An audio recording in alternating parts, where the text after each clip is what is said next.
These legs are real. These cheekbones are real. This whittled waist is real. I will never judge a girl for enhancements, but they need to convince a skeptical audience searching for faultities. And you are convincing no one. If you walk out that door, you might as well be walking as an evangelista because I only raise winners. I knew it. I knew it. Oh, my God. Woo, took me a minute to get all the way there. It took you a few tries, but you got there, and I love this show so much. I'm so glad you decided to open up with a quote, even though I don't think I've seen this episode that you are quoting, so I need to go home. This is the most recent episode. Yeah, so I'm behind a little bit.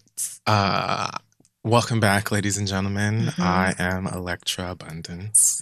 Oh, well, you know what? I'll just be Blanca Evangelista again because I was her last week and I have a feeling I'm going to stand for her for the entirety of this series. What a show. It's so good. I'm not even actually prepared to start discussing Pose because I don't feel like being emotional. Okay. It's one of those. Cried at every episode. And not even just like the sadder parts or upsetting parts. Like I started shedding tears 2 minutes and 15 seconds into the pilot. Wow. Just to see our community in like all of its authenticity. Not like cisgender women playing transgender women. Not like straight boys playing gay boys. Like to see these people with so much talent like placed on this platform has just been so overwhelming for me. And besides that, the show's fucking good. It is. It's really good. So it's excellent. I'm obsessed. And shout the fuck out to Billy Porter. I feel like whoever... Oh my God. I love him so much. When they were writing these scripts, I don't know whose decision it was in terms of casting or how that happened, but I just know somebody was like, Billy Porter is playing Pray Tell. Got to. Don't say anything else to me. If you can't get Billy Porter to play this role, I'm not making a show. Like, it's just who else would have... the end of that. I was a little worried when I saw Ryan Murphy. I was like, oh, girl, I don't know. But then I saw Janet Mock, and I was like, okay, it's going to be fine. When I first heard about it, I don't remember who posted it. Maybe I saw it on Variety or Shadow and Act. I don't know. When I saw Ryan Murphy's name, I was like, okay, God bless us, everyone. And then somebody told me, no, like the writer and creator is Afro-Latino. I think he's from New York. I think there's a bunch of women of color, trans women of color, queer men of color, like just all of us involved. Like it kind of feels like white people, co-signed it and maybe put their money up for it. Ryan Murphy absolutely used his white privilege and his white gay privilege. Yeah. And then let the girls do what needed to be done. Wise choice. So good. At first, I did not even realize all the girls were trans. It took me a while. I was like, okay, so some of us are trans and some of us aren't. And then I was like, okay, wait, no. Like, yeah, like the girls. I'm wrong. But I just love it. It gets you right. I'm going to say this real quickly and then we move on. But it gets everybody together. Like there's one scene, not even one scene, but one episode. I don't remember if it's 2 or 3. But they went in on the fact that like cis gays and white gays specifically have been doing it. Yes, have been shitting on the community, and they say over and over again, like we are the bottom of the barrel, like we are the last ones anybody gives a fuck about. And people use us to feel superior. Yes, because everybody wants to feel superior. Yes, exactly that. And I was like, God damn. Y'all better come for the rest of us. I love care it. Who you are, who you sleep with, who you identify as. You should be watching Pose. You should. Everybody. Everybody should be watching this show. Such a good show. It's so meaningful. Yes. Shout out to everybody involved. Well, girls, this week on Black Excellence, thank you to everyone who sent me over videos and information about this 10-year-old girl who goes by the name of DJ Switch. Oh, yes, I did see this. So I stand for her. Of course you do. Her name is Erica. She's from Ghana. And she said that she started DJing, I think when I was 9 years old. Like, in my youth. I just, I sat in front of some turntables and then I was just great at it. So, yes, she won, or she was the youngest ever winner for Ghana's I think that was it. DJ, like annual DJ awards. Yeah, it's not, I almost said Ghana's Got Talent, but that's not it. My bad, I'm sorry. Okay. So she said that her name is DJ Switch because she switches on people's happiness, which, like, why don't you just, like, buy her a hot air balloon? 10-year-olds are just a magical... Just such pure people. She also dances. She plays the drums, piano, and trumpet. She has her own songs, one of which is recorded with her own mama. They've got a video for it. She's sickening. Yes. She's hip. I heard some of her set before, and she's got the hits. You know what I'm saying? Like, she's don't do it. Like, she knows what the girls are listening to. Right. She knows what to introduce the girls to. And I love that she said that DJing is a passion of hers, but, like, as a career, she wants to be a gynecologist because she wants to help women. What a How can you not love this little girl? Yes, she's like, I mean, you know, this DJing shit is cute or fun or whatever. It's love nice. Getting the party started. But long term, just really want to help everybody keep their vulvas and birth canals and everything like that in tip-top shape. Just really focused on, focused on uteri. Uterus. I have one. Uteruses. I should know. Uteruses. Make sure. Why not? I don't know. It's parentheses. So yeah. Sure. Okay. Anyway, shout out to that. Shout out to DJ Switch. Keep on shining. This week on Hot Tops, Bottoms in the Chocolate Factory. Gross. And I know you did it on purpose. Maybe I was talking about chocolate bottoms. You were. Dark skin, brown bottoms like myself. Were. Okay. I'm sure you were, friend. So the BET Awards happened. You looked at that? No, I was didn't about to say what? I said that it happened. Absolutely not. I was about to be stunned. I watched the Anita Baker tribute. Mm-hmm. Which I will flesh out that conversation some more in a taste. And I watched the Meek Mill performance. And I also saw Nicki Minaj. I'm trying to think the spread eagle on the main stage. Like me and Kia and Jade and Fran were watching it, but I was not. I don't know. Maybe I was just drunk. I don't really recall a whole lot of it specifically. I remember Nicki going up there and doing whatever the hell that was. Yeah, that happened. I remember thinking that was the brat on Meek Mill's hoodie. Had to ask the internet about that. Fair. Find out who that was. That's fair. Remember thinking there were a couple of people who maybe should have been a part of that Anita Baker tribute. Like, was Fantasia booked? I don't understand. I don't know. Where was Young? Well, not. Where was Toni Braxton? You know, other questions, you know, along that line. But I enjoyed the tribute. I did too. And honestly, award shows are kind of trash. And as far as they go, BET doesn't do an awful job. So yeah, I wasn't watching it like, God damn, when is this over? So BET Awards, I did not watch them, not because I just, you know, it's like, fuck BET. I happened to be out drunk and high. I left 305 Live and went from another party to another party. And by the time I got home, it was over. But I wasn't, like, pressed to watch it anyway. Much like all the other award shows, I wait for the highlights to hit YouTube and Instagram and everything else. Just watch it there, yeah. So other things I saw, the Meek Mill performance was, very off-Broadway. I could see him, you know, hiring some Black Broadway girls to do a Philly. I'm just waiting for this sentence to end. Philly on a hot tin roof. Cheesesteaks on a hot tin roof.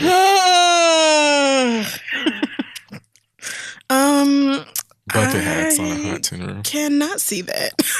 I did not get that vibe at all. But I could tell Meek Mill was just excited to be out of jail and back on stage and just really feeling himself. And so I'm going to let that nigga have it. Yeah. Who wouldn't rejoice under similar circumstances? And attempting to bring a message in his, you know, phoenix-like ashes that he just stepped out of. What was the song? I feel like it's supposed to be called Stay Woke. Okay. So featuring Miguel. So it's like an activism sort of thing? Is that where we're going with this now? You know, he's out. Lots and lots of rappers were showing support. Negroes were showing support. You know, things of that nature. So I feel like he's at a moment now where he's trying to focus on rapping about some real prison Black reform. Shit. Yeah. Yeah, I mean, I'm all for that. I'm not going to, like, hang Meek Mill onto my shoulders and walk around with him as the voice. No, certainly not. I wish him, nothing but the best. I'm glad that he's out. I hope that he doesn't ever have to go back in and everybody stays safe. And I hope that he, is able to make positive change with whatever direction it is that he's going with his new political stance and stuff like that. Yeah, that happens. Also, Miguel was randomly on my flight coming back from LA the other day. Was he really? To mention that. Did y'all speak or? Absolutely not. I left that man the fuck alone. But I was just like, oh, Miguel in person. I felt like going to ask him to unblock me on Twitter, but then I felt like, I barely tweet. So why does he have you blocked on Twitter? We don't have to talk about that. Is it from the time he hit the girl in the head? No. I was blocked plenty before that. Wow. What did you do? So this... This is a place of love. I was very ignorant. I mean, we've all grown, friend. It's fine. I may have referred to Miguel as my fairy god sister, but I meant it like as a nice thing. That's not so bad. Yeah, I don't even really see what's so bad. It's really not bad. Taj Mowry, who blocked me for calling him TJ Anderson. Now that was petty. That was petty. I feel like a lot of people would be muted these days if mute existed back then. That's true. That's true. But back in the day, the only way you could get somebody to shut the fuck up in your mentions was to block them. Just to block them. So I bet that's it. He was probably just like, if I hear one more goddamn TJ Henderson and then here you go. Guy. It don't even matter. It wasn't like a diss. It's literally one of my favorites. Don't even care. Who won things? Beyonce won Best Female R&B Pop Artist / Duh. Your friend won Best Male R&B. He did. Migos. Oh, I love Daniel Caesar. Best Group Award, the Migos. Sure. Not shocking. Best Collaboration, Wild Thoughts. Let's see. Kendrick won Male. Cardi won Female for the Hip Hop Girls. God's Plan won Video of the Year. Benny Boom still directing videos? Oh, niggas. Really? God's Plan? Like, I like God's Plan, but Video of the Year. Oh, no. Benny Boom did not win. Ava DuVernay did. Video Director of the Year. What did she direct? Ava DuVernay directed a video? I don't know if she directed a music video. No way. Oh, they just mean director. I mean, all of these other people I know do music videos. Benny Boom, Director X, Chris Brown, and Dave Myers.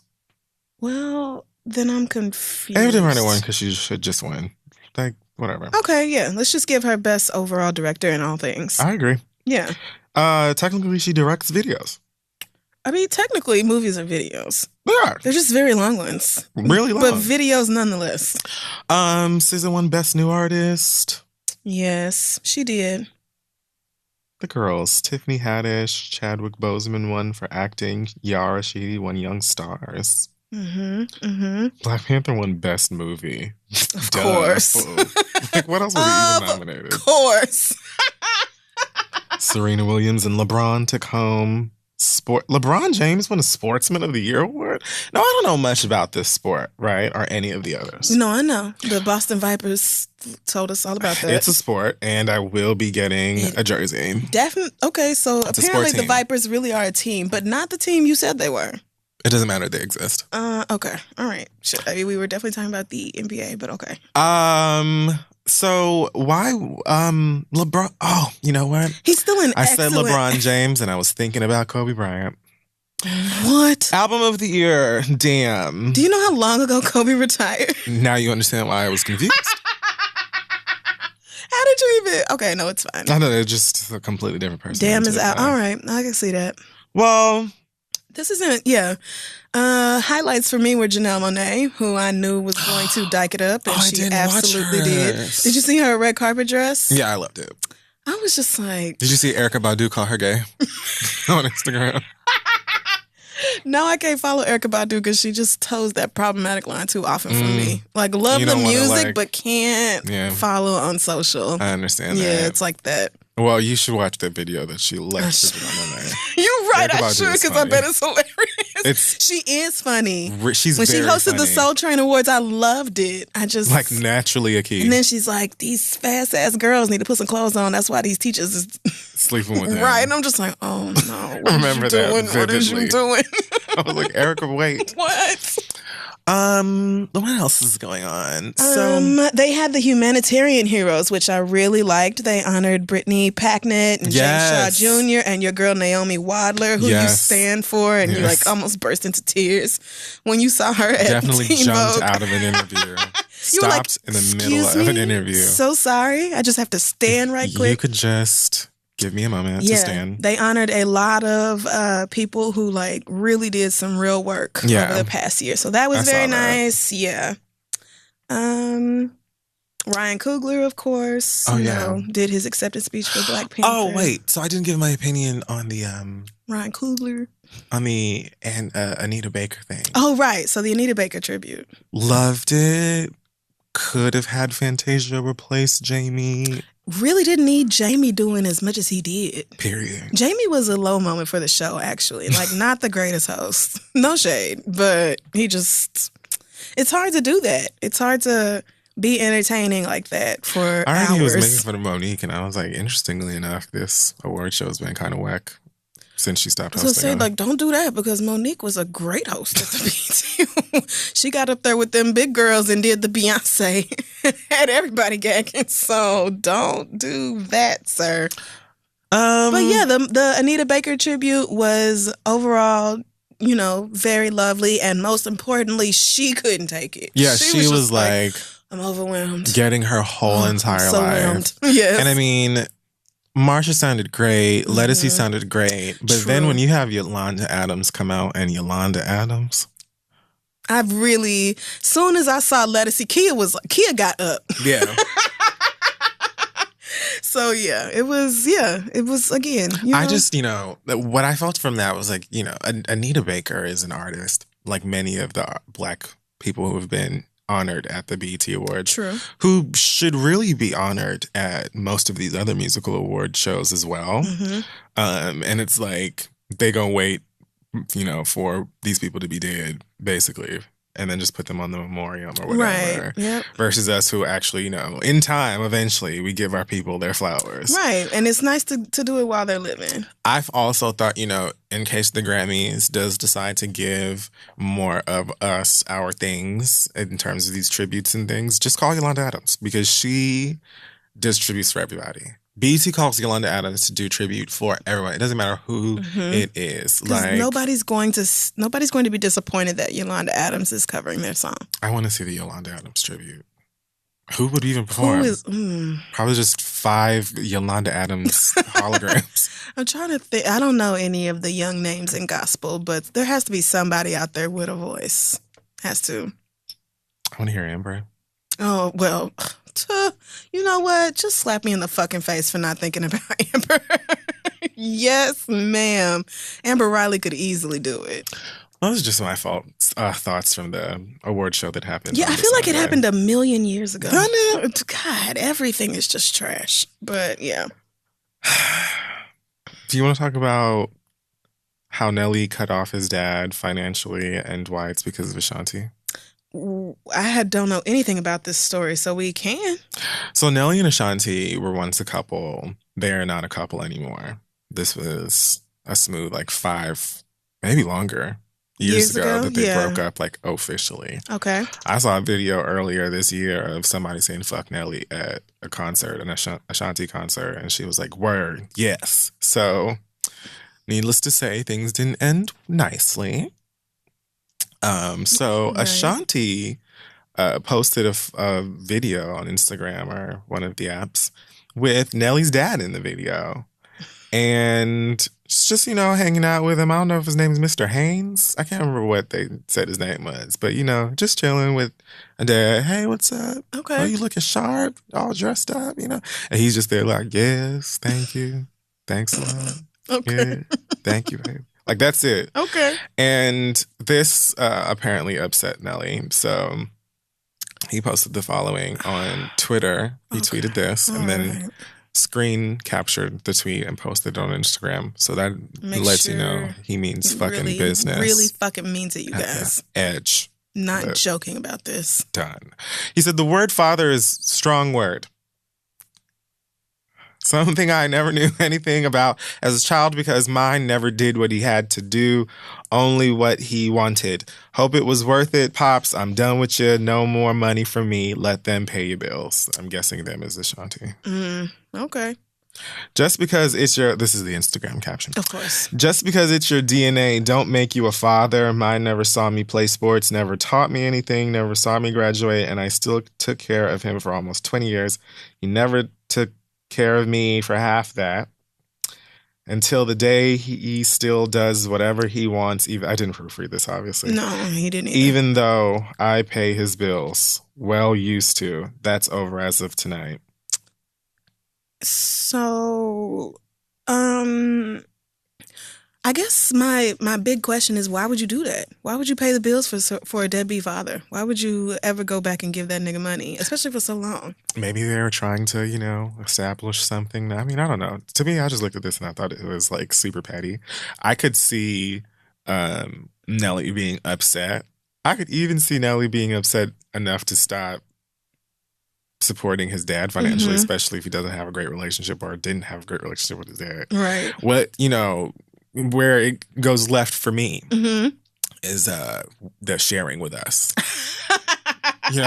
First of all, I think he's engaged. So, is it Floyd Mayweather's ex? What? Okay. You know what? I was about to say, isn't Nelly married? But I'm thinking of Ludacris. So, never mind. He's in a relationship at the very least with Floyd Mayweather's ex, one of his exes, I guess. And like I said, he and Ashanti have not been together for many of the years. So, you're showing that this means something to you. And I don't understand why. Right. I don't get why that interaction, upset you so deeply either. But it just doesn't seem to be that big a deal on the surface.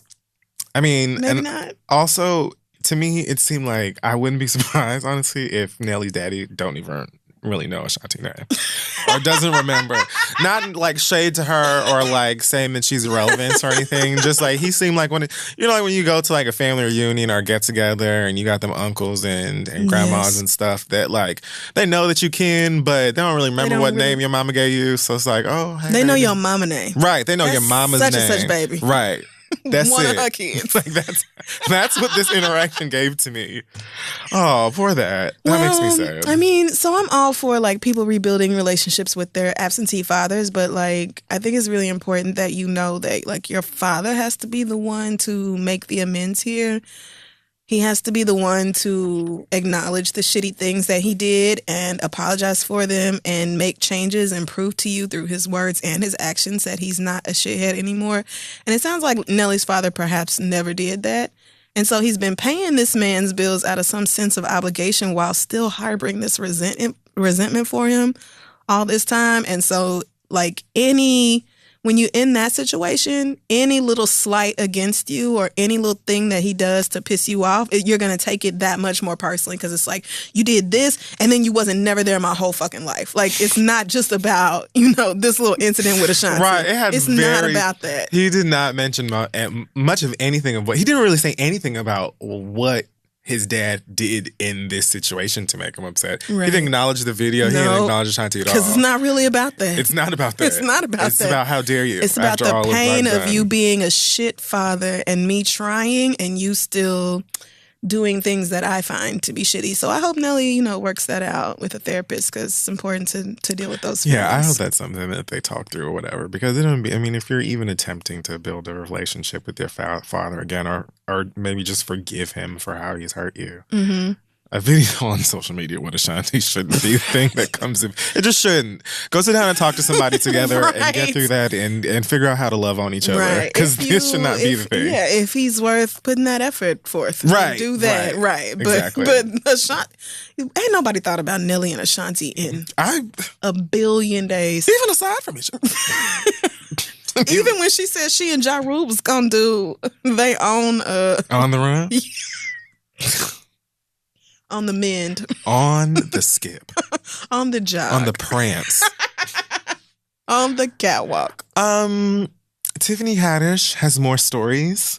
She recently appeared on Jada Pinkett Smith's Facebook show, Red Table Talk, where she discussed a time where she was supposed to go on a dinner date with Aubrey Graham. Mm-hmm.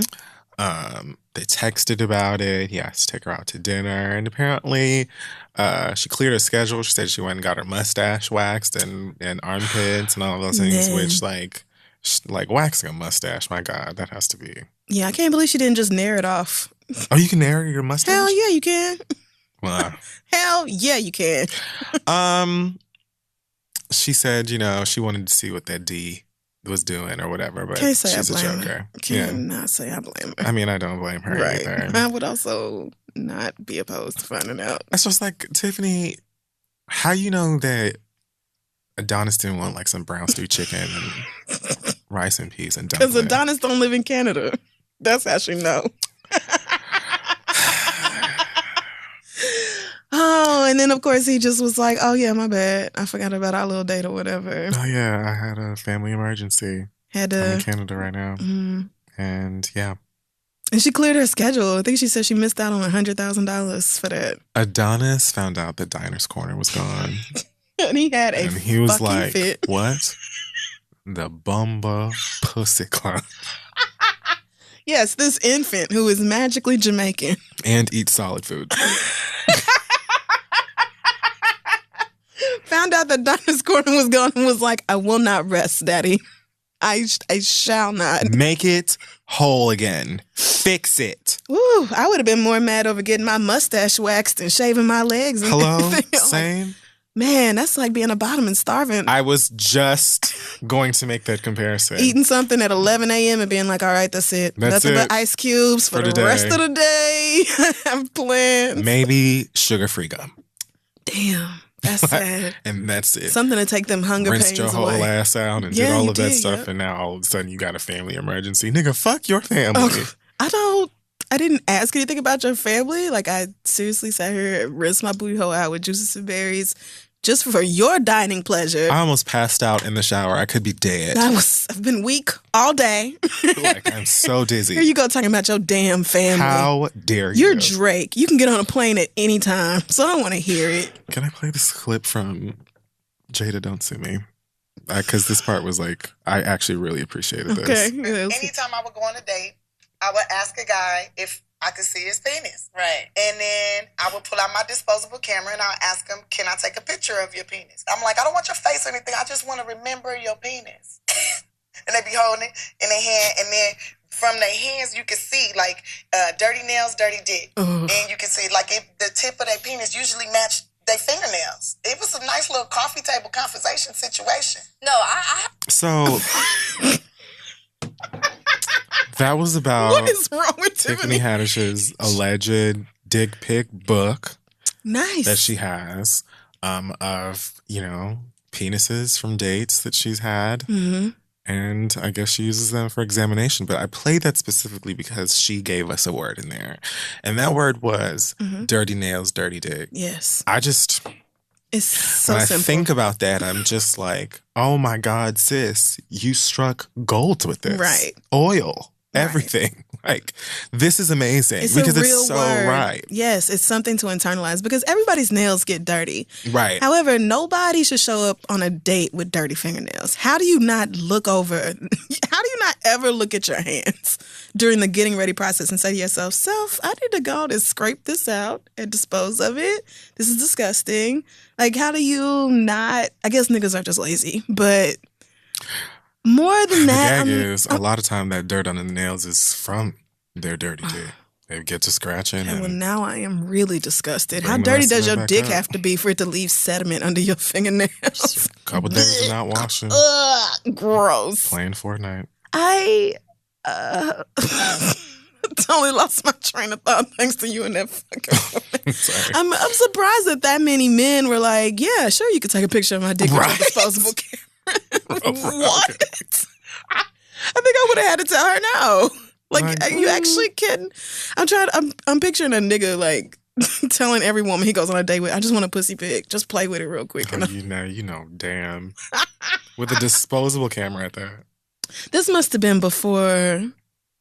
Oh, this is Tiffany. Yeah, she doesn't mean she did this like 3 months ago. I don't. Maybe shit. I mean, They'll definitely let her do it now. I want to see that Facebook album. Hello? She probably has them all uploaded on her secret Instagram or something. You know, all the celebrities have one. She's so funny and regular. I really do love her. Okay, so word on the street is that Cardi B and Offset are married already and have been for months. So, someone somewhere obtained an alleged marriage certificate that was filed in the county of Fulton, Georgia, on September 20th, 2017. Here TMZ has it. Marriage certificate, state of Georgia. This is to certify Kiari Kendrell Cephas. His last name is Cephas? That is the blackest, blackety ass Kiari wade Cephas. in the water ass. Yo, your whole lineage is black as fuck. It ain't never been nobody who ain't black in your family. Black. Not ever. Your ancestors were the ones that the other slaves weren't fucking with your people. No, not they ever. had hands. And they were the most tired of being on the fucking crops. Not. All right, Kiari Cephas. So I'm not calling Offset that anymore. I'm calling him Cephas. Yeah. Well, you have to. Now that we know his name. As well as Belcalis Marlines Alamanzar, which sounds like somebody who works for the Ministry of Magic. I mean, it does, but it's just so Bronx at the exact time. Right. Just, you know, I believe in hood love. I don't know if that's what these two have, but that... I'm not even really particularly surprised at that. I just wonder why they kept up the act all this time. Right, because if you got married in September, then when he proposed on stage, you were already married. So then why do that? And why talk about like I know she did some interview or something talking about, you know, I'm gonna be married, like I'm not just a baby mama or something like that. Like, why would you even talk like that if you were already... I mean, when he got down on his knee at the concert and pulled that ring out, she was hopping around on stage like Fantasia at Celebration of Gospel. Like, what? But you were married already. Like, and this means he was cheating on his wife and not his fiance, which is even worse. Like, y'all just got married and he's already cheating. Of course, Cardi has provided us with an iOS press release. Here it is. T-Mobile Wi-Fi work. There are so many moments that I share with the world, and there are moments that I want to keep for myself. Getting married was one of those moments. Is that your Cardi voice? Our relationship was so new, breaking up and making up, and I can't keep it up. I'm sorry. Yeah, thank you. And we had a lot of growing up to do, but we were so in love, we did not want to lose each other. Let me read that again. Oh, our relationship was so new, breaking up and making up, and we had a lot of growing up to do. So you figured, let's fix it by getting married? Marriage will do the trick. It kind of, I feel like it won't. I just don't think. Think you would have. Shouldn't you work on that before you tie a knot with each other? Like, I mean, and if the relationship is so new, how deep in love can you really be? You know what? Let me Google. How old is Cardi? She has to be young. Mid-20s, I believe. Oh, not as young as I thought. Where was I? 25. That's pretty young. We didn't want to lose each other. Was one morning in September, we woke up and decided to get married. We found someone to marry us, and she did. Just the two of us and my cousin, which tells me like they found someone on like Postmates or Craigslist or probably. Maybe there's an app. There's probably an app. There probably is an app where you can just have somebody who's notarized. That's all you really need, I think. Quick wed. Yeah. You know what? Never mind. Don't give niggas no ideas. Don't do it. No. I said I do with no dress, no makeup, and no ring. I appreciate and love my husband. I appreciate and love my husband so much for still wanting for me have that special moment that every girl dreams of when he got down on his knee and put a ring on my finger, and he did that for me. So maybe the reason she was so excited at that concert is because that's when she finally got the damn ring. What? Because she didn't have a ring when they got married.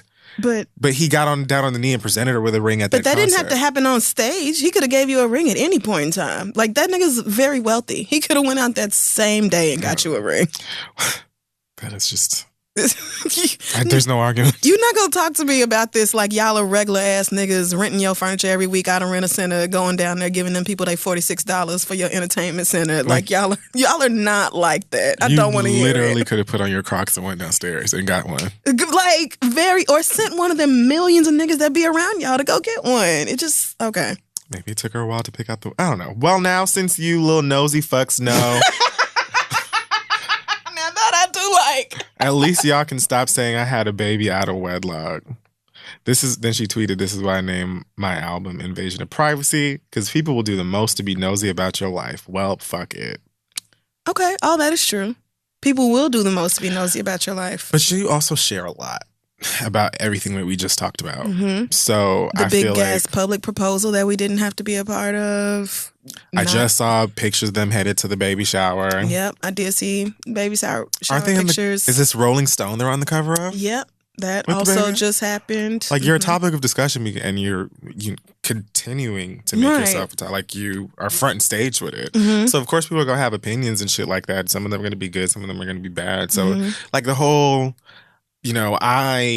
we hid our marriage from y'all because y'all are crazy and nosy and we wanted to have this to ourselves and stuff. Like, I'm personally not buying it. I think that y'all are a little insecure about how people perceive your relationship because of how quickly you move, because of how quickly y'all decided to have a baby and all that stuff. Yeah. And it's like, if you got married in secret, you didn't even have to explain nothing to me, like, because that's what I would do. You know what I'm saying?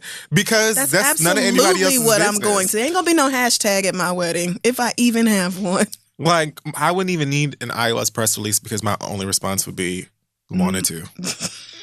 I do. And what I do is absolutely my business. So I just wouldn't, I'm not even impressed about responding to people. But I do like when, I appreciate Cardi kind of stepping into her celebrity a bit here and realizing that, like, maybe before you used to be on social media sharing every aspect of your life and being a hood rat and being really open about it, but it's just not like that anymore.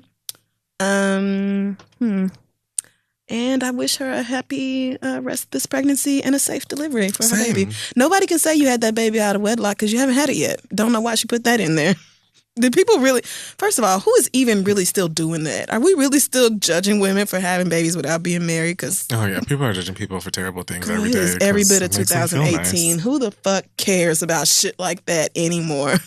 16-year-olds, barbs. Child, do a little bit of living. Ain't nobody trying to... Niggas that don't like women. Y'all have kids out of wedlock, or your mama had you out of wedlock, your auntie had your cousin, your grandma had your mom. Somebody... I don't even want it. That is just the dumbest thing to still be talking to somebody crazy for. Out of wedlock. What about me says church? It's like, out of wedlock is the shacking up. Like, those people are in the same Bible study. There's nothing wrong with shacking up. Why get legally... never mind. Because it's about to devolve into... Yeah. Why marry these niggas? For what? For what purpose? Well,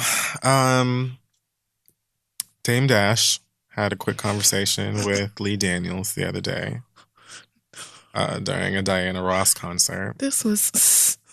And all I heard was... So good.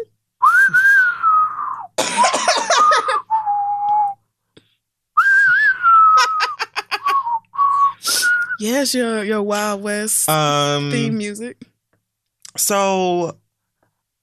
I didn't realize this, or maybe I had just forgotten, but Dame Dash had sued Lee Daniels some years ago for like $25 million, saying that he invested all of this money in Lee Daniels' career and got nothing in return for it. Mm-hmm. I think that was 2014 maybe, so I don't know if that was like Empire getting super lit or if that was... No, it was... I'm trying to think of what it was that he was initially mad about Precious. But he didn't. That's not what he invested in. It was that other movie. Oh, no, well, you're talking about the Richard Pryor movie? No, it was that one with the white man. Yes. What is it called? I didn't see it. No, not The Butler. Was it? No. Was it Shadow Boxer? No. I don't remember. Either way, right. He gave this nigga $2 million. The Woodsman, that's what it was. That movie with Kevin Bacon and Kira Sedgwick. Yeah, I didn't see it either because it was the trailer looked creepy. So he says that he gave Lee Daniels $2 million, that he was supposed to get credit for, I think, like production credit for a lot of Lee Daniels stuff, I think including Precious. He basically never got his money back, never got anything for anything, and has been searching for his money and trying to run down this nigga for his money ever since, I suppose. I don't know if he went down to like B&H Photo and grabbed a camera real quick and then ran up on, because it's like very, like someone here is recording this with the intention of Dame Dash getting it and posting it. 100%. And great video quality. I don't know if this is just an iPhone, because iPhones can surprise you these days. But like depth of field, everything is just, it's there. Right. And in the video, you can see him pressing Lee Daniels. Lee Daniels is sort of standing there like when you're younger and your mama is about to whoop your ass and you can't really do nothing but stand there and brace yourself for it. Like, didn't I tell you if you came back in here with some D's that I was going to tear? What did I say? What did I say? You knew all day you was going to get that whooping. And you just be looking at like a spot on the ground and you don't make eye contact. And you're just like, you said that you was going to beat the black off. I said I was going to beat the black off of your ass if you did. So that means I should do Get what? A switch. Now that you done came in my house with all these D's, what do that mean I should do? See, you think that I'm stupid, and you just have to like wait for the ass. This is bringing back too many memories. Like that's how he's just kind of looking like. You must think I'm somebody to play with. No, I'm not one of your little friends. I will give you my number and we'll talk.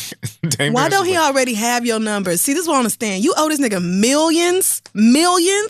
You out here like flexing and prospering and best friends with Oprah and got all these TV shows and shit. And my millions is just, where are my millions at? Here's what this caption says from Dame Dash. I straight up loaned this dude, Lee Daniels, $2 million to pay for his dream of being a director. It was money I used to fund my movies and stay indie. I don't know why he spelled indie like that. But he promised I get my money back in months. Then he makes Precious and goes missing so he doesn't have to pay me. Then The Butler. Empire. Same shit. Why does this dude feel like he doesn't have to pay me? Why do I have to look crazy to get my money back or go to court? Ooh, that's so Ask real. him why he doesn't feel like he has to pay me even though he has it. What type of shit is this? Pay what you owe. I'm going to put this whole thing on my IGTV in a few. Shout out to him for understanding IGTV because I don't get it. Right? I clicked on it once and clicked right back out. Immediately out. Oh, no, girl. What is this? Clearly not YouTube on Instagram? No, thank you. I'm all right. Thanks so much. No. True definition of a culture vulture. Wait, how? What? No, I don't think that's it. But he's a nigga just like you. He's doing his culture. That's not, I don't think culture vulture. He's a money vulture. He took yours. And you want it back. And all of that is understandable. Like, I was with him until that sentence. Eats off the culture, but robs the culture at the same time. Again, wrong. See you back in court, Lee. You're going to pay me what you owe me. Please, everyone, ask him why he doesn't think he has to pay me. And then I love this. At everybody from TMZ to Van Lathan to Page Six, The Shade Room, Halle Berry, Oprah, World Star. To see World Star added next to Vogue magazine is insane. Dame was like, look, I'm tired. Who all can I put in this caption? Because I'm fed the fuck up. He told him in the video as well that a lawsuit was coming, and just a few short hours later, it was all over. Here it is on the New York Daily News. Dame Dash sues Lee Daniels for $5 million breach of contract over Richard Pryor biopic. So there is a contract. Because I was about to say maybe the only thing that's saving Lee Daniels' ass is that it was some nigga shit, shaking hands and, verbal agreements. And so he could easily just be like, oh, you gave me that money. Like, I never agreed to pay you back. It was never a loan. But if there's a contract signed that specifies that he's going to get his money back with such and such rate of interest or anything else, then absolutely gone and sue. But I love that he was like, why do I have to do that? Why do I have to take you to court when you know you have my money? I should not have to do that. That's like when somebody borrows something from you and they know good and damn well they have it and they just won't never give it back. You're like, why do I have to chase behind you to get my shit? There's a lot of people like that.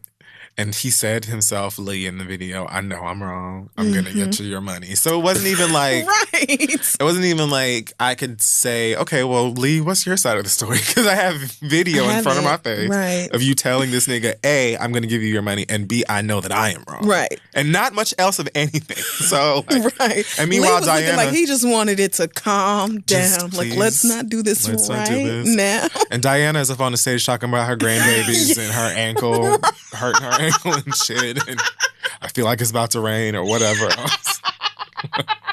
Just such a ridiculous video. Lee Daniels know he need to run that nigga his money and quit playing. If you have it, girl, you know what I'm saying? Like, I don't like to owe nobody nothing. Millions? Speak facts. I don't want nobody saying Crystal did such and such and I ain't never seen my shit again. I ain't never get that back. No, bitch. You got... First of all, that's why I don't ask for nothing from nobody.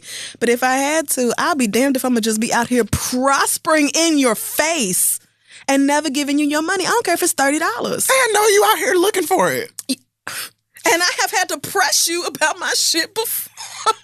I like knowing that I don't owe nobody nothing. Yes, like, me too. Take this money so I know I don't have to give it to you. I paid off the rest of my student loans. Now the only nigga I owe is the IRS. Oh, goddamn. And I just feel like I'm probably always gonna. So when I saw this video came out, first thing that popped up in my head was Monique making that face from Charm School when all them girls was crying. Yes. And hearing Countess Vaughn in the background singing the intro to the Parkers. Damn, mama. Right. Speaking of which, I love when there's a Parkers marathon on. It's so good. I just park my ass right in front of the TV. But you can buy the full set on Amazon. And I bet you have it. I do. And of course you do. Mad. I'm sure not. Well, Monique is in a similar situation as Dame Dash because she just gave the blogs, allegedly, it leaked, audio of a conversation that she and her husband were having on the phone with one Tyler Perry. In these clips now, I will be honest in saying that I did not listen to all of the clips because, well, I'll get into why later. Okay. But in the clips, Tyler can be heard saying that he felt like what Monique was going through was unfair, or the label of her being difficult to work with or whatever was unfair. He also said something like, I'm going to check into, the money that's coming in for Precious right now and you can have it, which Monique says never happened. And yeah, niggas a whole bunch of talking. Pretty much like a similar conversation as what Lee Daniels and Dame Dash were having, right, where he kind of admitted a lot of the stuff that Monique was saying. But just, I guess he didn't know or think that they would be recording him. Because apparently he called them watching like a podcast or an interview that they had done. Was they on live? And he called them saying that, they looked hurt and he didn't want to feel like he was hurting anybody or treating anybody unfairly and things like that. Mm-hmm. And when I tell you, now this is why I kind of listen to the thing. First of all, Monique's husband, I did not understand what the fuck he was talking about. Like, first of all, they were both like kind of verbally jumping him. Because it was like he could barely get a word in. And like one of them would have like this whole rant. And whenever I kind of understood where Monique was coming from, no shade. Right. But a lot of the time, I did not understand exactly what it was that Sydney was trying to say. And the way that they were speaking was also really, really patronizing. Now, I'm not surprised, you know what I'm saying, given all the things you're saying that have happened to you over the years and stuff like that, you being fed the fuck up. But at one point, Monique said to Tyler, she was like, see, I'm talking to the billionaire Tyler Perry right now. I want to talk to Medea. Bring Medea out because Medea would keep it real and Medea would do that. Like, if you haven't heard it and you want to laugh. Not. That's funny though. It was like really uncomfortable to hear, to be honest with you. Damn. But Tyler seemed less pressed than... Stop playing with people about their fucking money. Stop. And he even said, like, they were like, okay, well, what is supposed to happen, or what would you do? Why did you not speak out on this publicly, and all of these other things? And Tyler Perry says at one point that he feels like what Monique needs to do, she needs to make a great movie, find a great director, and get that new awesome movie coming out, and everybody will be like, yeah, we love Monique again. Essentially saying go back to work, which is almost like what I said, but I said go, make a comedy special, tour, do that, put it all into that stuff. But it's like, what they're saying is it's harder for them to do that because she has this reputation. Right. So, I mean, I get. Is she saying that Tyler owes her money? No, I don't think she said anything about Tyler owing her money because, again, he reached out to them and was trying to be like, oh, y'all, I'm so, it's it hurts me that y'all seem hurt, or I don't want to be unfair or mistreat anyone and stuff. So he was like trying to like extend an olive branch, I guess, or whatever. Gotcha. And be like, I'm, trying to keep y'all in good spirits and stuff like that. And they let half. And at one point towards the end, he was like, I thought this was going to be a quick conversation, which made them even angrier. Like, they went off on him. And a lot of the points that they made were really fair. Some of the points that he made was really fair, too. But again, it's another thing that's unfortunately on the internet for the whole ass world to experience. For everybody to comment on. And everybody to give their opinion on and stuff like that, too. But I do disagree with, like, all she needs to do is go and get another movie. Like, it's hard enough for black girls who don't have a bad reputation to just go out and get a sickening movie. Right. So, how many roles are written for black women anyway? And then black women Monique's age. And then people also, there's like lots of other discrimination, skin tone and size and everything else. So just being like, oh, well, just go do another movie. It's just like, well, I guess when you have your own studio, that's very easy to say. Right, when you could just walk the dog and then go and shoot Black Panther. Right, when you could just call niggas to be like, come over for 10 days and we'll make a movie. Then it's, it's very different. But everybody is not living like that, Tyler. Why don't you give me the movie? Why don't you be the director? You don't want to do that, though. But why? I see. Well, again, love to everyone. Yes, wishing most of the people in these stories the best. I think there is one more story. Okay. But maybe I'll save it for the end because it could be a read. Is it the Terry Crews story? Ooh, no. I thought that was going to be your read, honestly. I haven't really gotten into like the 50 Cent Terry Crews thing. Yeah, but I know like essentially kind of how that whole thing played out, but I haven't really I didn't watch the Senate thing he did. Yeah, I didn't watch that yet. I did, and it broke my heart. So it made me really sad. Even want to bring it up until I watched all of that stuff. But yeah, like 50 Cent and Russell Simmons, what? And Russell Simmons, he out here foul as fuck. As fuck. You, sir. I ain't forgot about that rush card shit. When you had broke niggas looking for gas money, formula money, daycare money, all that shit for ripping the love seat in half, trying to find coins. The Me Too shit. I ain't forgot about that shit either. Like, not believe and here you go cackling over somebody talking about this. Like, so I'm just gonna give my opinion really quickly. The whole thing about 50 Cent being a dickhead and making fun of Terry Crews for actually talking about the assault that he experienced is very on brand for 50 Cent because he's an ignorant motherfucker and does not know any better. So not saying I was surprised, but was very disgusted by it. And I just don't understand what all of these, I've been seeing this on the internet over the past few days. There are a lot of straight cis black men who are just like, Terry Crews is a punk, Terry Crews is a bitch, why would you handle it like that? This some bitch shit, this. And I'm like, do none of you understand the circumstances that this man was under and that he literally did the best possible thing for him and his career and his family? Like, I don't understand how y'all don't get that. This is a powerful white man who I guess just grabbed his dick, or I don't really know exactly what he did. I'm assuming it was that out of nowhere. And yes, I'm sure that for most of us, man, woman, non-binary, gender non-conforming, all of us would have been ready to beat somebody's ass behind that. Hello. But he said that, his wife has trained him that if anybody ever did some shit like that to him, to never react in a violent way because if white people see you doing all that bullshit, like actually fighting one of them, they will stick up for one another before they ever give a fuck about your black ass. They don't give a fuck about what's right. You won't work again. And then if you really do whoop his ass, the police will show up and you'll be in jail, or they'll just shoot you as soon as they see you because you're a big old black man. And so if you are violent, even if you have every reason to be the aggressor, you're automatically going to be in the wrong. Absolutely a fact. So I don't understand how black men who deal with this every day, moving through American society, you know this is how you are perceived. You know you have to be extra careful because y'all deal with it all the time when you're dealing with the fucking police. Right. I don't understand how you knew that, and yet you still find it in your heart to be mad at Terry Crews for talking about it. Like, I just... Anyway, Terry Crews is an angel who should be protected at all costs. Fuck 50 Cent, fuck Russell Simmons, and fuck every single person who has something negative to say about him for doing this. I agree. So, what's the story that you were thinking about, but you maybe don't want to do? Lakeith Stanfield. That's not my read, so if you want to talk about it, we can. I mean, it's not even, I have other things that I can go. What a disappointment. Into. Like, what?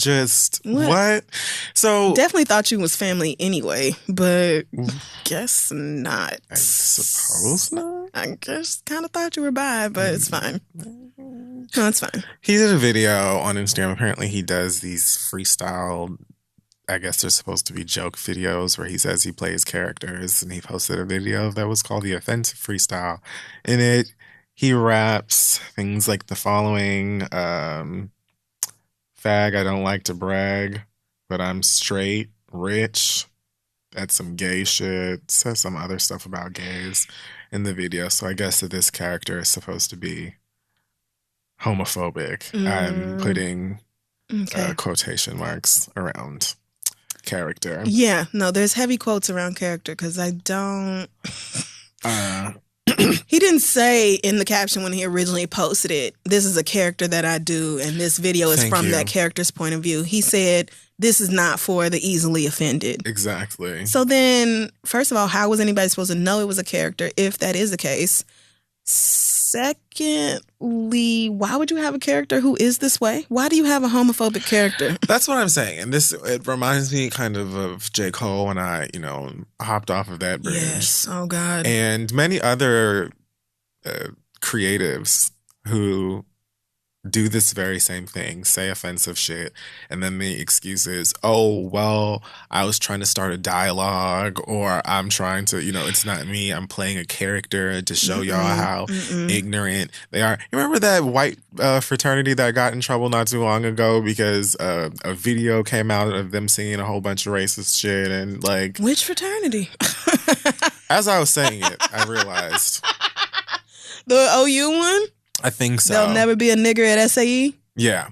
Mm-hmm. It's always the same thing. Like, oh, it was a joke. We were talking about like really ignorant people making fun of like hillbillies and racist people and Trump. No, you are those people. It's like, okay, here's the thing.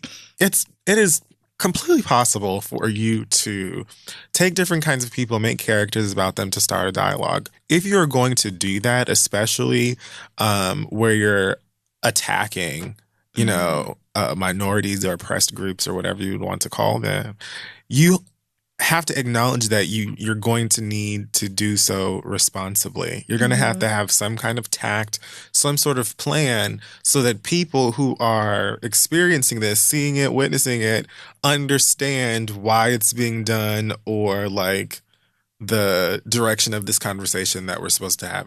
Like if you walked into like geography and the teacher just wrote Pangea on the fucking board and was like, figure it out. Your quiz starts in half an hour. Like, you're like, what the fuck is that? I don't know what's happening. I'm not ready. You haven't prepared me for this. I don't know what this is. So yeah, that disappointed me. Of course he issued some apology. Of course he walked it back. Them white people was like, what are you doing? Nigga, we have films coming out. We have a show on FX. Ain't you in a movie with Tessa Thompson? Yeah.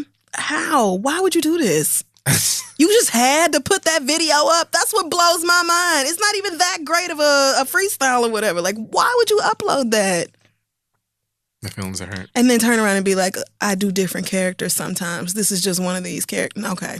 No, I don't believe that. That is the biggest bullshit I've ever heard. Even if you wanted for this video to lead to some like super profound conversation about homophobia and stuff like that, like, again, initiate that conversation. You could have left a caption on there that instead of it saying this isn't for the easily offended, which to most people I would assume just means like, fuck you if you don't like it, kiss my ass, right? Because I'm putting it up here anyway.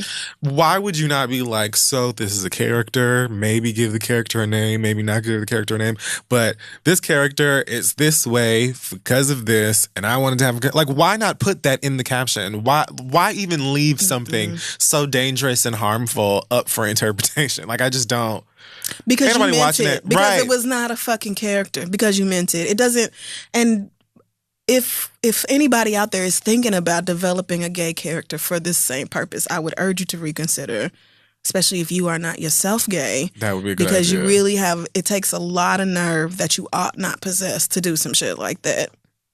So yeah, it was just really disappointing because I definitely thought he was one of the cool ones. I did too. And he's just not. Yep. So, niggas disappointing us every fucking day.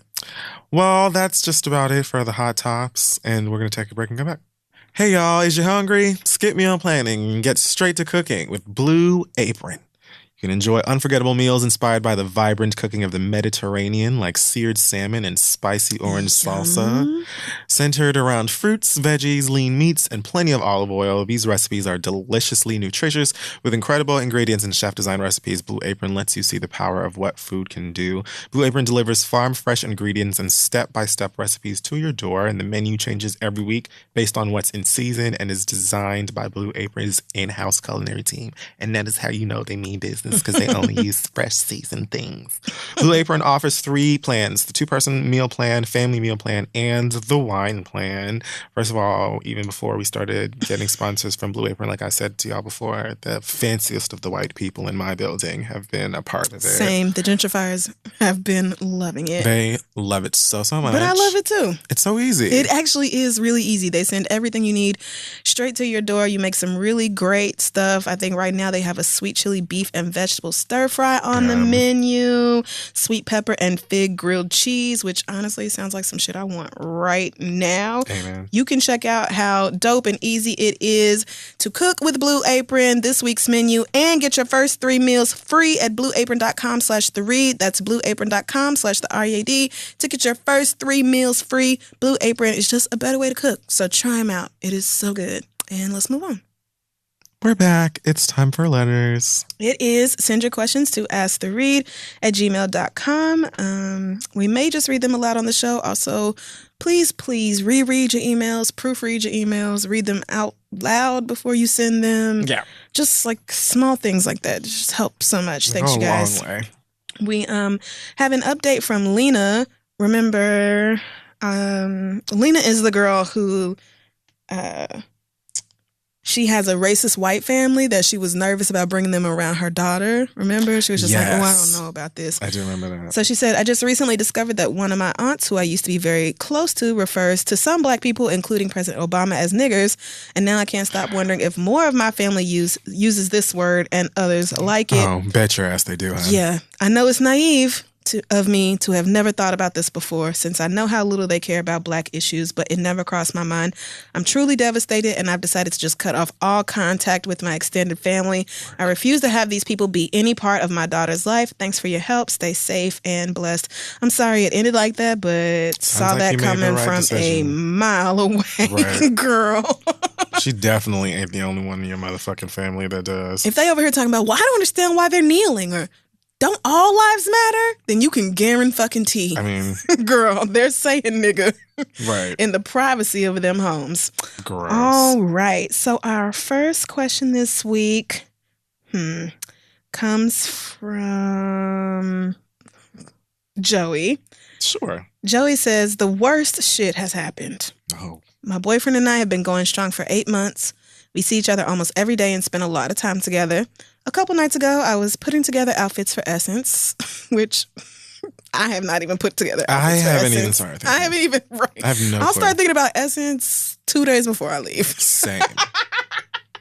I was deciding which suitcases and bags I should take on the plane and what fits. One of those bags happened to be one of the bags that I used to take frequently to my old boyfriend's house. I did not fully trust my ex, and I firmly believe in safe sex, so I always used condoms throughout our brief relationship.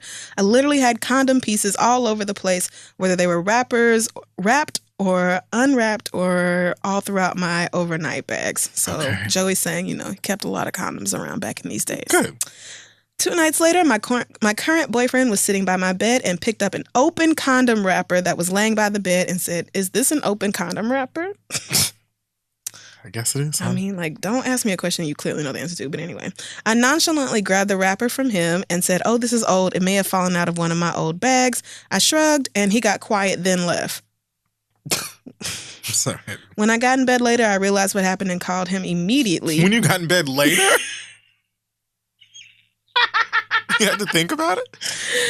He seems cool, but I'm not sure if he's really cool. What should I do? How do I explain the relevance of me packing for a trip more than 5 days away? How do I explain an unopened condom by my bed that should have been thrown away months ago? Do you think he will still trust me? What should I do? See you in New Orleans. Well, girl, This looks really bad. I'm going to tell you. If I was your boyfriend, I would not believe you. Yeah, he definitely ain't cool, sis. Especially because you was just like, "Oh, this is old." Like, nigga, what? How did you... Why you didn't... It's old, but it just... But it's right here. Walked on out in the open. It's just a freshly... condom wrapper just right here, and yet it's old. Yeah, you would have a lot of convincing to do if I was your boyfriend. Right, a lot. Like and I do not think I would believe you. I would probably break up with you. I mean, I really don't even understand what you could say at this point that would convince me you were telling the truth. Yeah. Because the truth apparently is that it fell out in the process of you know. I mean, that's what he says, but this email is constructed, in a way that I'm not totally sure if Joey is telling us the truth. Joey might just be saying this because he know his boyfriend listens to the show, and he's hoping. We don't know anything. Listen, I'm not co-signing this nigga with that. I'm not. Yeah, I don't know if I believe you either. Right, because as soon as I read it, I was like, I don't know you. No, I'm sorry. So you mean to tell me somebody that you stopped fucking with at least 8 months ago, you still have an unopened? Why do you still have not unopened? Why do you still have an open condom wrapper in your hoe bag from that long ago? Like what? And you just fell out and you just was like, "Oh, it must be old." And you just shrugged it off like that's all there was to. And that was the end of it. No. I'm sorry, Joey. You may have lost this relationship. I don't know what to tell you about that. I really don't know because, if I'm taking your word for it and this thing just fell out, like I said, even if you were to come to me and say that to me, I'm still going to think you're lying. So, I am. I don't really know what more you could do to prove that you're telling the truth. So I would just say, hey, have a conversation with him, explain to him again what happened, how it happened, apologize, and you're just going to have to take whatever happens because all you can do in the situation is tell the truth. Hopefully you are telling the truth. If you are not telling the truth, then start. Yes. You should be honest about it regardless, but you can't be surprised if he doesn't believe you because this sounds terrible. A lot like a lie. Yeah. It really does. And like a bad one too. And you just like, "Oh, well, I'm getting ready for Essence." Like Essence is a whole 2 weeks away or whenever it was that you did this. So the fact that you was like that eager, I mean, and it probably doesn't help. New Orleans is fun, but what are you doing? It probably also does not help that you saw it and then shrugged it off and then apparently waited a while before you said something to him. When I got in bed, I realized how bad it was. Like, it took you that long to realize how bad this looked? He said he realized what happened. So, it was like the light bulb just flickered on eventually out of nowhere. And he was like, "Oh, this nigga thinks I cheated on him." Yeah, honestly. Wouldn't be surprised if he left you. And if he does, I can't say that I blame him because I would probably do the exact same thing. Good luck. Next time, empty out your hoe bags when you get home. Throw everything away. Sounds like a good idea. I mean, you should probably just do that anyway for sanitary reasons. Right. It's just condom wrappers, just chilling. But anyway, good luck to you if you're telling the truth. If you're not, then you ought to be ashamed. Our next question comes from, he said, "Give me a ratchet fake name if you read this." Babushka says, "I was going through my morning routine and hearing Kid Fury rap Trina lyrics was on repeat in my head, and it sparked a question. I was wondering how you approached the Trina interview with someone you've been such a fan of for such a long time. How did you keep your shit together during it, and what did you do? How did you feel afterwards? Also, totally unrelated. I know we're all super excited that we finally have a tangible release date for Kingdom Hearts 3. How do you feel about the development of the story so far? Love and light always. You niggas make my week every week. So I heard Kingdom Hearts 3 and then I forgot the first question. The first question was about the Trina interview. How did you keep your shit together while we were in here talking to Trina? I kept my shit together because I thought to myself how much that meant to me and how big Trina is for me and my childhood and all of that stuff. And I just was like, you're not going to fuck this up. You're not going to fuck this up. You're not going to embarrass yourself. You're not going to embarrass your city. You're going to go in there and be a professional and ask good questions and to make sure that Trina is comfortable. So that's why when everybody was like, why weren't you like jumping off of the walls and standing and stuff like that? I was like, because I wasn't going to make this girl like uncomfortable and act all crazy. She knew anyway though. Right. She had heard me standing for her way prior to coming on the show. So I was like, no, I'm not going to do all of that and act weird. I'm going to be a professional. And that's how. I'm sure she appreciated that, but I'm still glad that I played that montage of moments for her. She needed I'm sure you're proud of yourself. She needed to hear it. So Kingdom Hearts 3, how are you feeling? Ecstatic. Do you think it's really going to come out? Are they going to push it back I think again? January 29th will probably be the day. I mean, I wouldn't be super shocked if they maybe push it back another like a week or two because that sometimes happens when you get closer to a day. But I knew from the first time that they were like, it's coming out in 2018. I think that was last year, maybe the year before. I was like, no, it's not. It'll come out the year after. But thanks, girl, because now I can gauge what's going on. And I waited for them to push that date back to 2019. And they did that a couple weeks ago, so I believe them. I think that they always knew it was going to be 2019. But they said 2018, so y'all would shut the fuck up. So we would shut the fuck up. So do you know anything about the story? Or I know where, I don't really know exactly all of what they're going to do. This person is not thrilled with it. I don't know exactly what direction the whole thing is going to go in, but I know where everything left off, and I'm actually interested in seeing how, because again, I was, I'm sure I told the story of when the first Kingdom Hearts came out, and my parents would not give me money to buy it, because we would maybe get video games as, like, a special gift, birthday, Christmas, straight A's, something like that, but just, video game came out and you want it? I walked to Blockbuster Video to go and like rent it and bring it back home and play it. So A, Blockbuster Video, B, I walked. So to think about like the first game when that came out in 2002 or 4 or whenever that was, up until now, I'm really interested. This is like a huge arc that's being tied up finally. So I'm interested in seeing how they finally finish it up, and so we can maybe move on to a new story and things like that. But it's really, it's a very like weird, fake, deep, existential, spiritual story about hearts and light and love and friendship and a whole bunch of other shit. And many times I don't really know what the fuck they be talking about, but it's so much fun to play and it's super pretty and so exciting. And Japanese people are so great at entertainment. Okay, I might buy it. Is it something I can play, or is it too hard to figure out? Honey, if you could be Breath of the Wild and be on the DLC, I feel like you can play pretty much anything. Oh, because I did do that. You did? I did. I finished all the extra shit and everything. I have as many orbs as you can possibly get. I have like 30 hearts. I have 2 3/4 endurance rings. Yeah. And I completed the Master Sword. So my shit is always on. So honestly, I feel like if you could do that, you could play whatever game you wanted to play. I'm going to try it out. All right. So last question. I'm going to let you choose. One is from a girl who's fucking her cousin's baby daddy. Woo! The other one is from a young man who's trying to figure out whether he's gay or not. Okay, so I almost want to pick the second question just because I know people probably want to hear the other one and troll people. But you know what, girl? If you are trying to figure it out, you probably are. So let's just save that. Put it on a... Let's save that for another week. Maybe next week. Okay. I will keep that starred. Bring on the mess. Well, she put, and my cousin Faith from Soul Food, so I'm just going to call her Faith. Sounds like it. She said, hey, y'all, my big cousin Shauna is pregnant. Your big cousin Shauna already sounds like she could fight. So you in trouble. Something about girls named Shauna. And her big cousin, Shauna. Even the white girl's named Shauna can fight. I don't know what that's about. I don't. Well, good luck, sis. What happened? Anyway, here's the deal. I was having sex with her baby daddy. We'll call him Greg. Just jumping right off the bat. On and off for about a year. Shauna and Greg were on a relationship break for a few years while we were in school, and Greg and I started having sex because Shauna used to fuck my ex-girlfriend of 3 years, Dion, and never told me about it. Wait.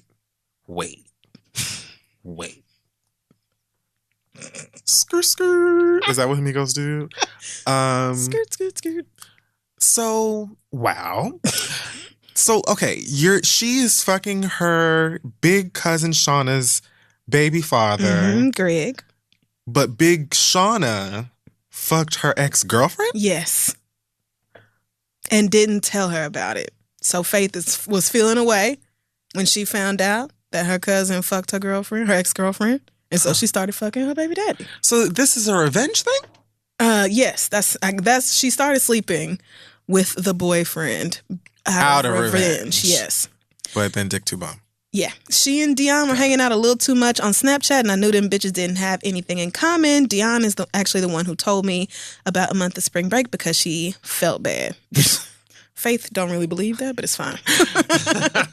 So I hit Greg up, and of course, we started our sexual relationship shortly after. I just love that niggas have no problem fucking cousins. Like, I mean, and clearly Dion didn't have no problem with it either, but damn. This is a mess. Yes. So Greg and I had a pregnancy scare after about 8 months of fucking, so I cut him off completely. What? Because I was adamant about using condoms, and he took it off during.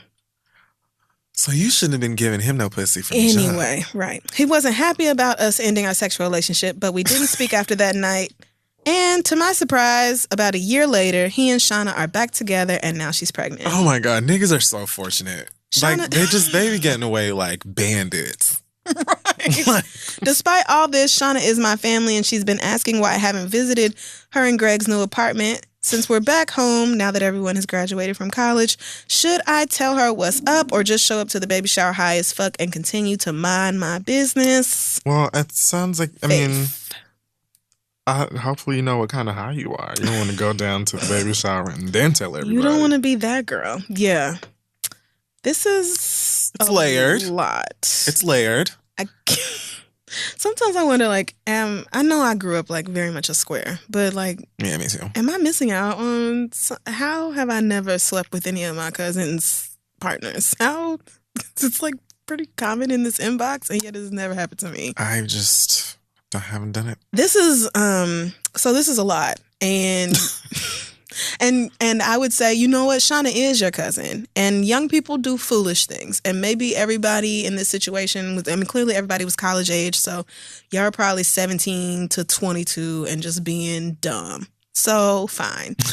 But she's pregnant now, which means Greg is going to be a part of her life regardless of whether they, he should be a part of her life. True. Regardless of whether they stay together. And that is your blood relative.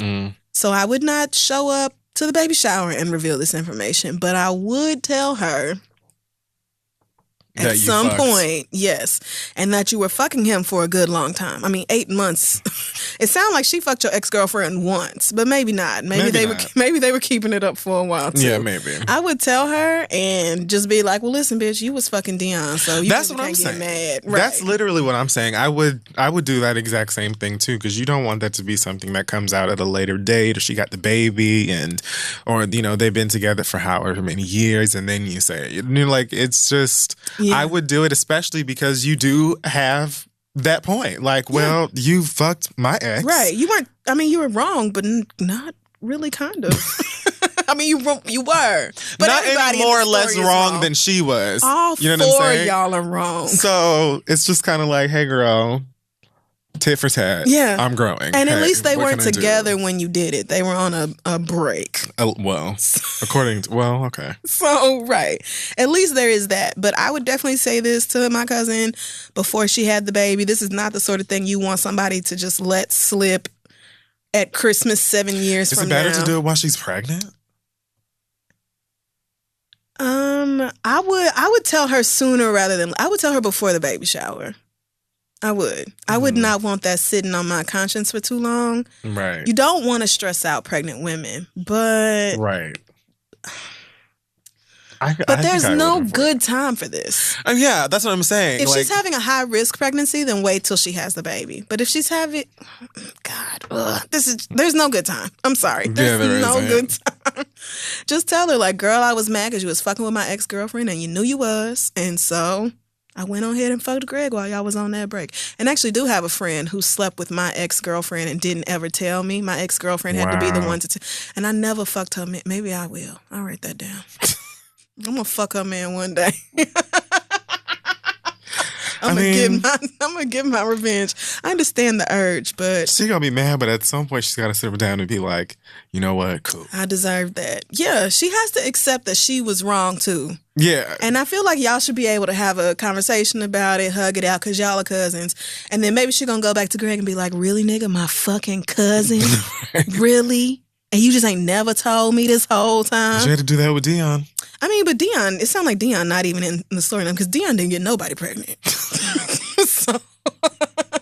So also a fact. That's just being what it is. But yeah, sit down and talk to your cousin about it. And I truly hope that goes, very well. Maybe do it in a place where there are no weapons that can be easily accessed. Because, again, Shauna sounds like a fighter's name. She does sound like she fights. I would not want to put myself in that predicament. But hopefully y'all can be rational and reasonable and work this out. Anything else, Kid Fury, before we wrap it up?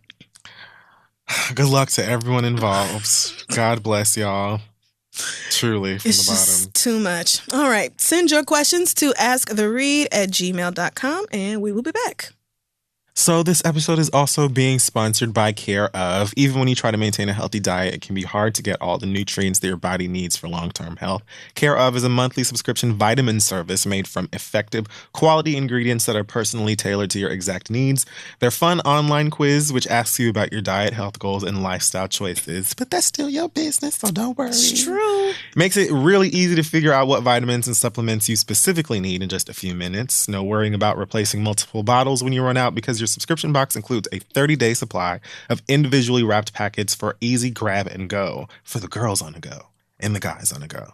All for about 20% less than similar brands at a local drug and health food store. Yes, it's really easy to use the website. You answer some simple questions. They even have prenatal vitamins available in case your name is Shauna and you're gestating somebody right now. Right. Anyway, the quiz is so simple. You save so much money having the vitamins sent directly to you. They come in cute little daily individual packets, so you know what's up every day. They have your name on the box and everything, which is just like, sometimes it's the small touches that really make the product. For 25% off your first month of personalized Care Of vitamins, visit takecareof.com and enter READ. That's takecareof.com, code READ for 25% off your first month of personalized vitamins. Vitaminigans. Vitaminigans. Anyway, go get your vitamins. Let them know that Kid Fury and Crystal sent you, and let's wrap up the show. Okay, it's time for the read. It is. You want to go first? No, you can go. Okay, well, I just have a few little things to talk about. I'm not going to get into the political fuckery of the week because it has honestly been entirely too much. I mean, I am just going to say very quickly that Maxine Waters is one of very few people in the United States government who is being real about what we're going through with this president right now. Mm-hmm. And all these Democrats who are like shunning her for the things that she said are trash. I want to remind everybody that we have a fascist in office. He is not going to rest until the people that he hates, like, black kids, queer kids, trans kids, the rest of us are all dead. And so I will never be surprised when white people decide that civility, whatever the fuck that means, right, matters more than anything else. But just remember these names and faces of the people who are acting like it's more important that Sarah Sanders' ugly ass is, allowed to go sit her ass down at a restaurant some fucking where and eat than, looking at the effects that this administration is having on the rest of our real everyday lives. So just pay attention to the Nancy Pelosi's and the other people who claim to be Democrats, claim to be left-leaning, and look at where they draw the line and how our humanity is somehow up for debate. Just look at that. Pay attention to these motherfuckers. Because some of the people you thought was cool, they not fucking cool. They not cool. And you might have been like, well, I always thought I could trust that white Democrat. He had been a white Democrat in my district for 30 years. Okay, and he's still a bitch. So just remember that shit. However, what I am really going to do this week is pass my read to somebody who did not ask me to do so. This is probably the first time I have ever done something like this, but it just touched my heart in such a deep way that I had to talk about it. So did you see Drag Race last week? Ooh, I did. I want to say to the Vixen, now, girl, the episode we saw with you and Eureka, I felt like you could have handled that differently. And I know I said that on the show, but you made some very excellent points on that stage with RuPaul's ass. And so did you watch it? I did. Okay, so you saw it. Mm-hmm. So you saw the way Ru reacted to Vixen and absolutely. That whole thing. That was a whole fucking mess. Like, the fact that Ru sat there and was like hollering at this girl and Asia and like...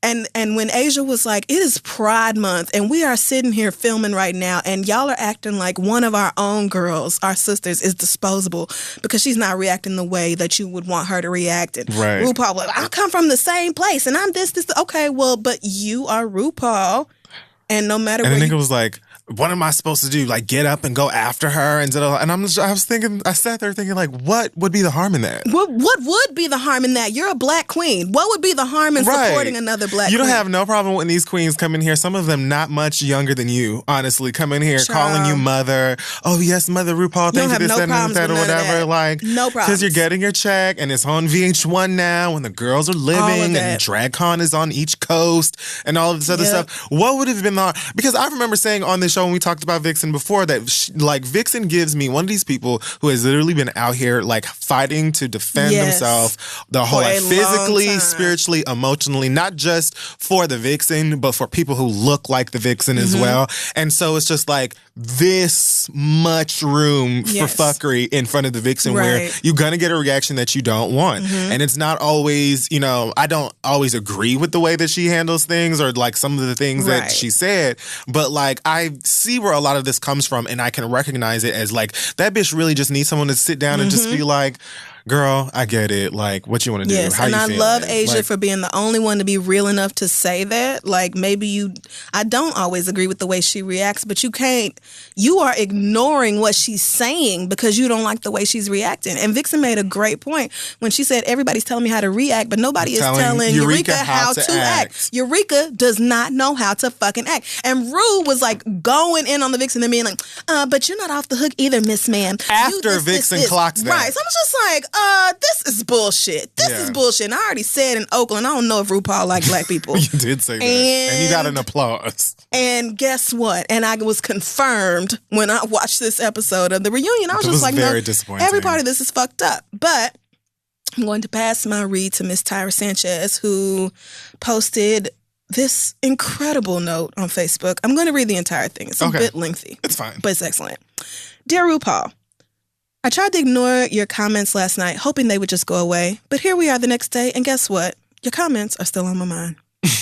You said, white people have judged me for being black people have judged me for being gay people have judged me for being too femme, but not once did you mention what Vixen was referring to or talking about, gay people judging you for being black.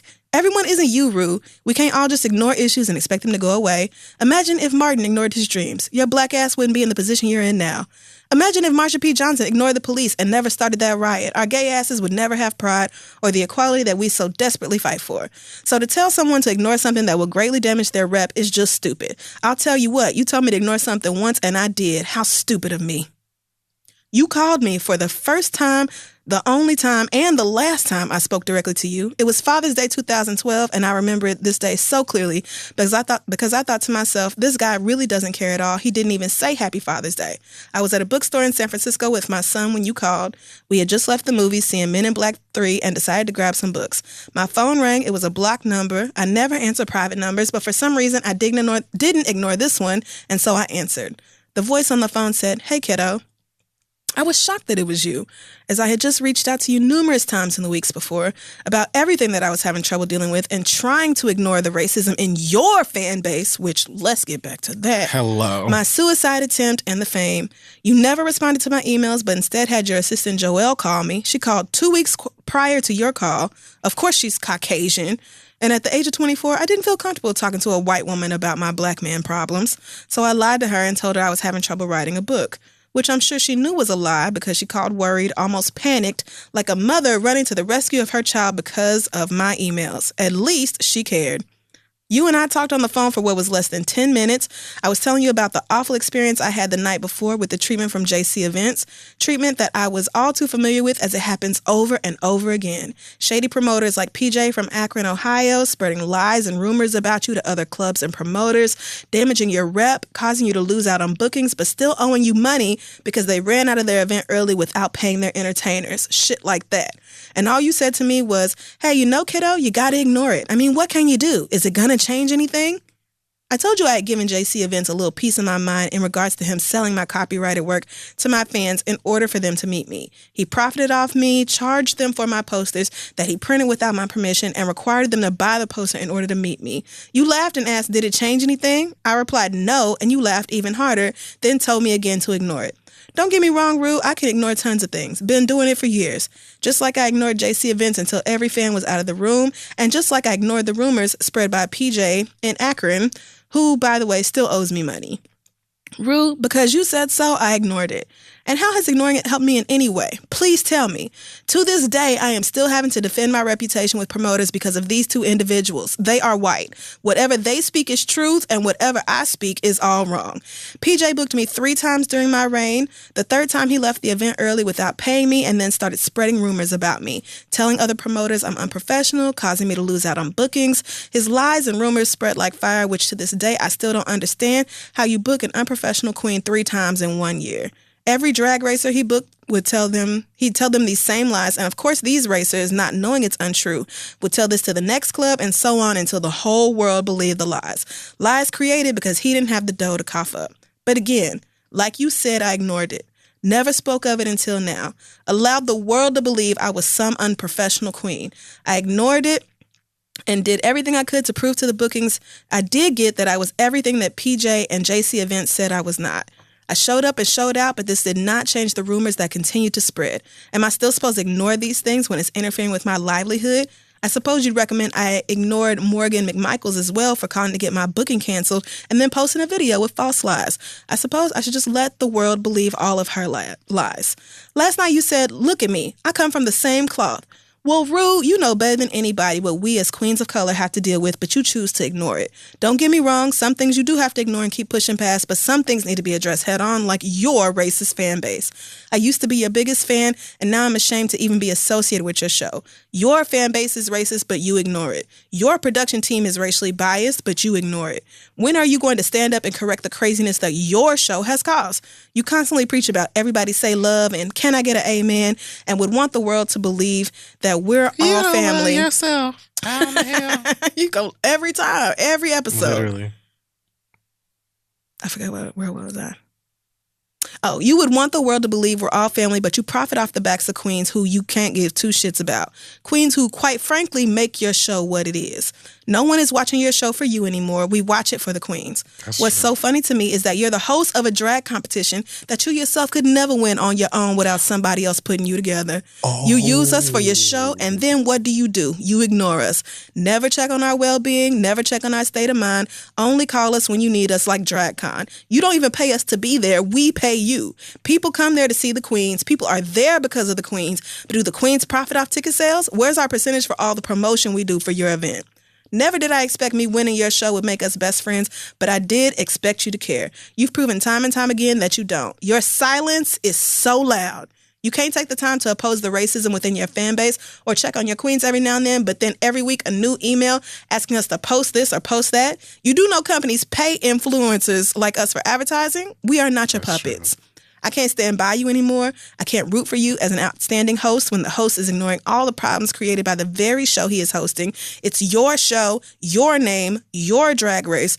Your show does not represent or speak for the entire LGBT community, but it has a strong impact and you choose to ignore it rather than stand up against it. You can't sweep racism under the rug hoping it will go away. I truly wonder who is pulling your strings.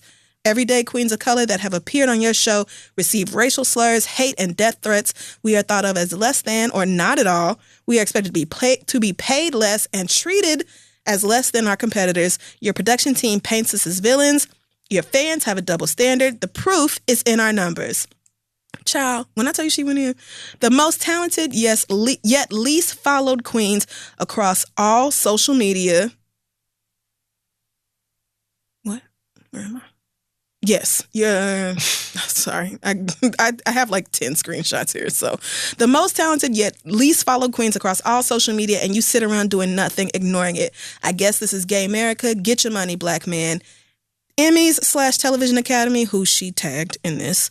Please consider my statements when you make your decisions for outstanding hosts. #Drag Race FYC. Best regards, Tyra 007, Season 2 winner of RuPaul's Drag Race. Drag Race FYC is, of course, Drag Race for your consideration, which is the Emmy push that everybody in TV is in full swing with right now. And honestly, I just felt like Tyra said everything I could have said about this and then some, plus the perspective of somebody who has been on the show and not just been on, but won it. And when she straight up said, you're the host of a show that you couldn't win without somebody else getting you together, I said, oh, my chest. That just sliced my inner thighs. I really do enjoy Drag Race a lot.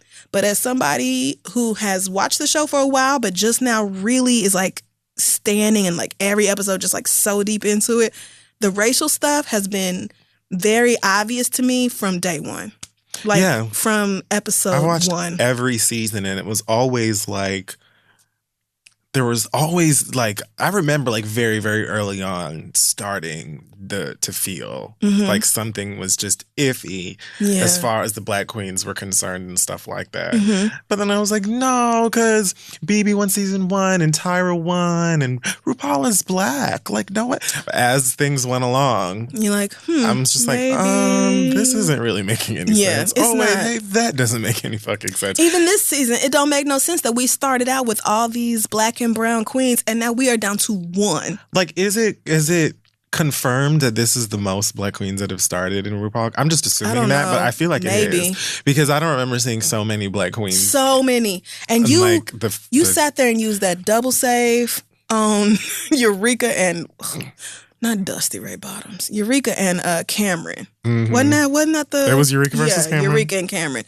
Like, RuPaul is going out of his way to make sure the white queens feel supported, even when they're mediocre, and lifted up and protected. And what she was saying about the social media stuff is so real. The only black queen who has more than 1 million followers is RuPaul. The rest of these girls are out here making big, big checks. And the black girls have to take whatever scraps they can, whatever's left over.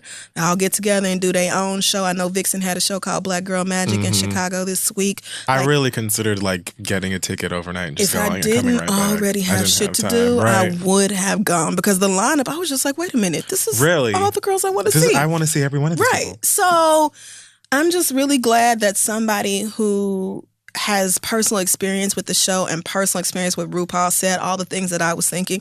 And I will really have to consider whether I support this show in the future. Like, I will really have to think about it. I'm interested in seeing where this goes because I feel the same way. And what I really want to see is a white queen speak up and be like, hey, my fans are really racist. And like, even just telling them, if y'all could simmer the fuck down and stop saying crazy shit to competitors on this show, like, but they don't do that. People let their fans say whatever. They let whatever racist shit rock. Nobody is really trying to curb any of that. You just let it all go. And then for Ru to be sitting here coddling these girls on stage in front of the rest of us and then hollering at Vixen and Asia like that to the point where Asia was in tears like, why do I really have to defend this person's personhood? Why do I have to sit here in a room full of gay niggas niggas in dresses and wigs and sit here and talk to y'all about why we should not let one of our sisters feel this way. I remember that it really wasn't even that long ago that RuPaul got into some trouble for saying something about trans women in drag. Oh yeah, saying trans women wouldn't be welcome on Drag Race. And Laverne Cox posted about it on Instagram and was like, love you, Ru, but you're wrong on this one. Trans women are a huge part of the culture. Like a huge part of the fucking culture. Like, and on top of that, you've had cisgender women on the fucking show that you had them put in drag one season as a challenge. So why can they do drag? Why can they be a part of the culture, but transgender women cannot? Right. Like, it doesn't... Especially because you just have to assume, and I know that RuPaul knows this as long as RuPaul been around, right? That there are lots of... You're not Aquaria. Okay, now Aquaria was born probably when this show started. So Aquaria... They said when the first season, that nigga was 12 or 11. Right. You don't have the benefit of youth behind you as far as this whole conversation is concerned. Like, you know better than, I dare say, anybody that there are lots of trans girls involved in drag across the country. Like, lots and lots. And that drag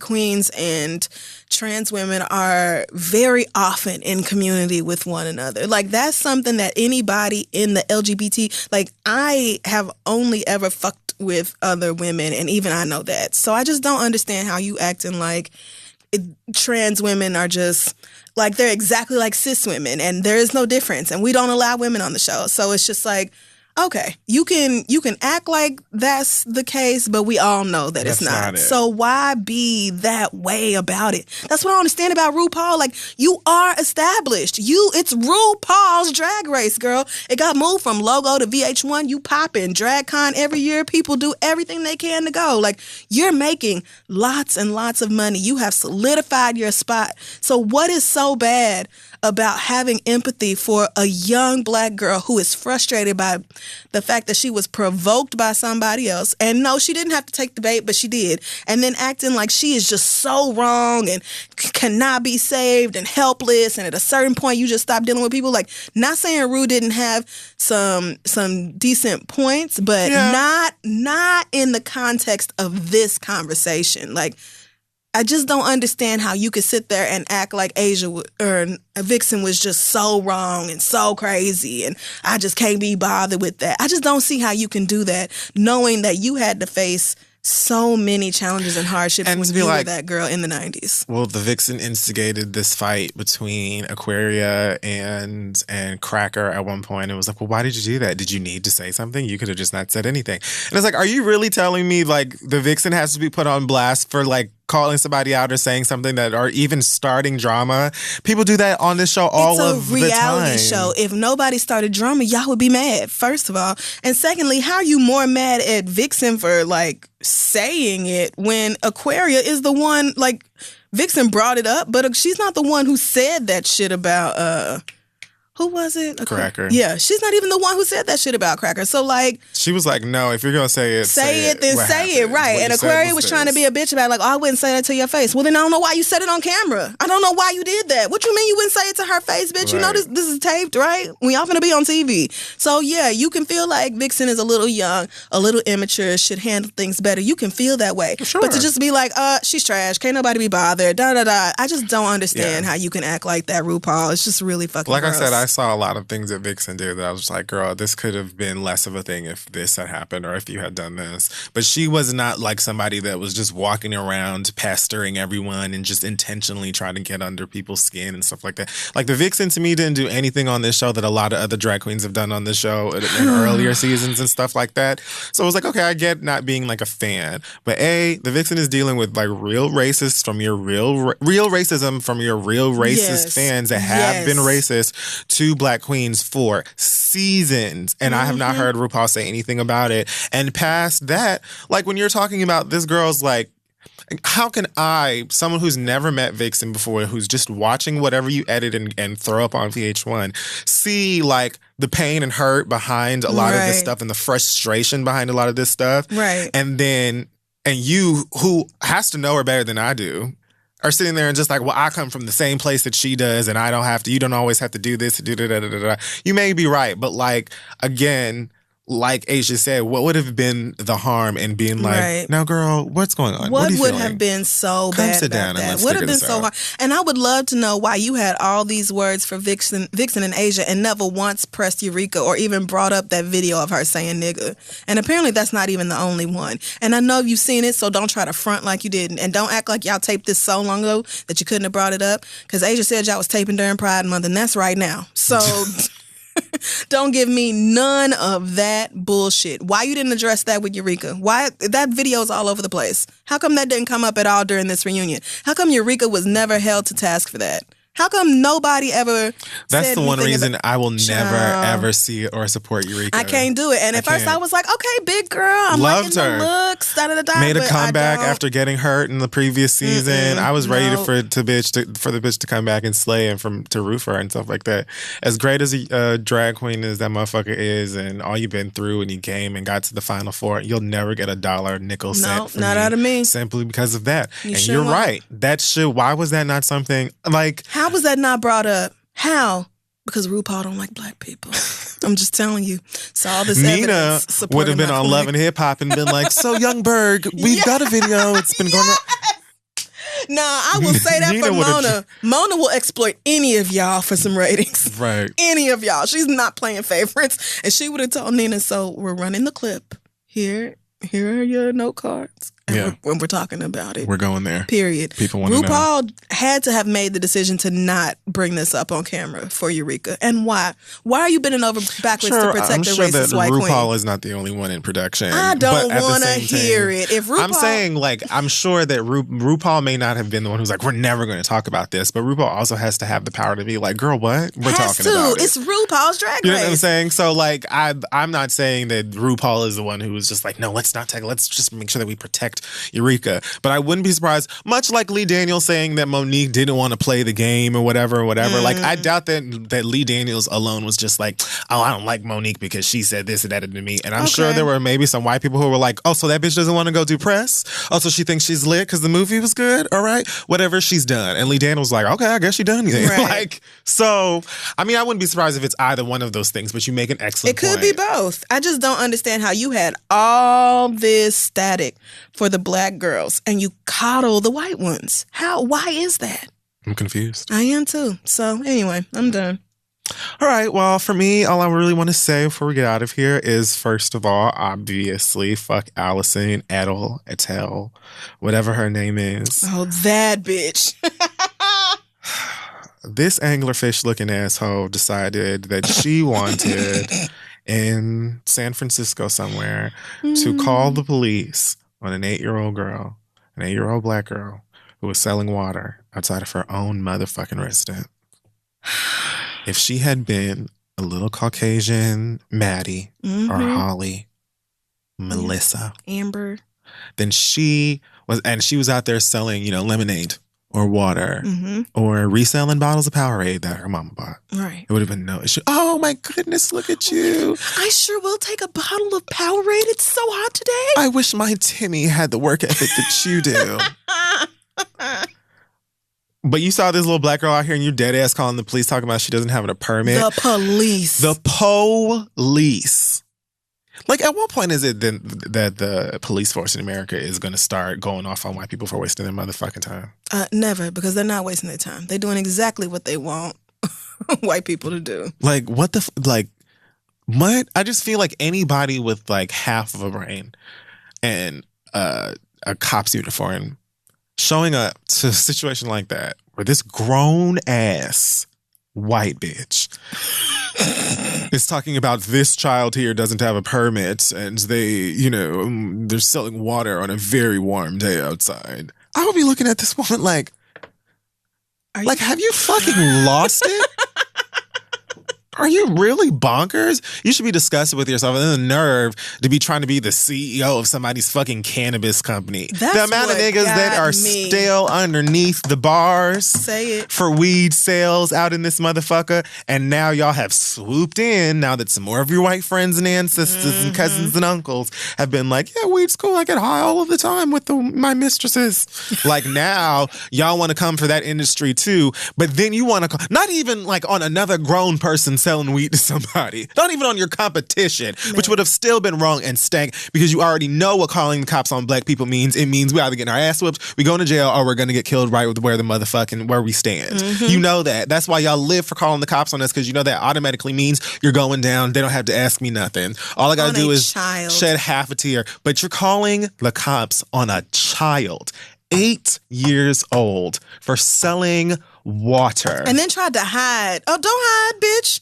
What is it with the Bay Area? I'm so proud of that woman who was recording for not kicking Allison dead center in the middle of her motherfucking throat. Because it would have taken every fiber of my existence not to throat chop her mother fucking ass. Girl. So congratulations for fucking up your own business. Super glad to hear that you've resigned, because the white people around you who are probably also racist don't want for your caught racism to affect their coins. Right. So now you got to go figure out what the fuck else you're doing. Maybe sell some dime bags on the corner like niggas have had to do. You won't get arrested for it, but you ain't got no motherfucking permit. So let me see you out there so I can call the one time on your dumb ass. The best part is how dare you? The best part is that her company makes weed dog treats. It's not even weed. Is that my phone? It is your phone. It's Where not is mine. it? I made sure it was on. Is your computer on silent? Yes, it is. Oh, well, then I don't know. But yeah, it's weed dog treats. Like, it's not even weed for people to use. It's like weed dog biscuits or whatever the fuck else. Like, girl, are you really this? This is how you really feel? You are calling the police on a black girl selling water in her own neighborhood when you sell marijuana dog biscuits. Really? That's what's happening here? Like, did you eat a few and then go temporarily insane? Talking about, don't pay me as a bad guy. I don't. That's literally what you are. But sis, there's no other way to paint you. You called the police on a little girl for selling water. Imagine calling NYPD because some child on the train was selling fruit snacks and pop. And you know that's probably happened so many times.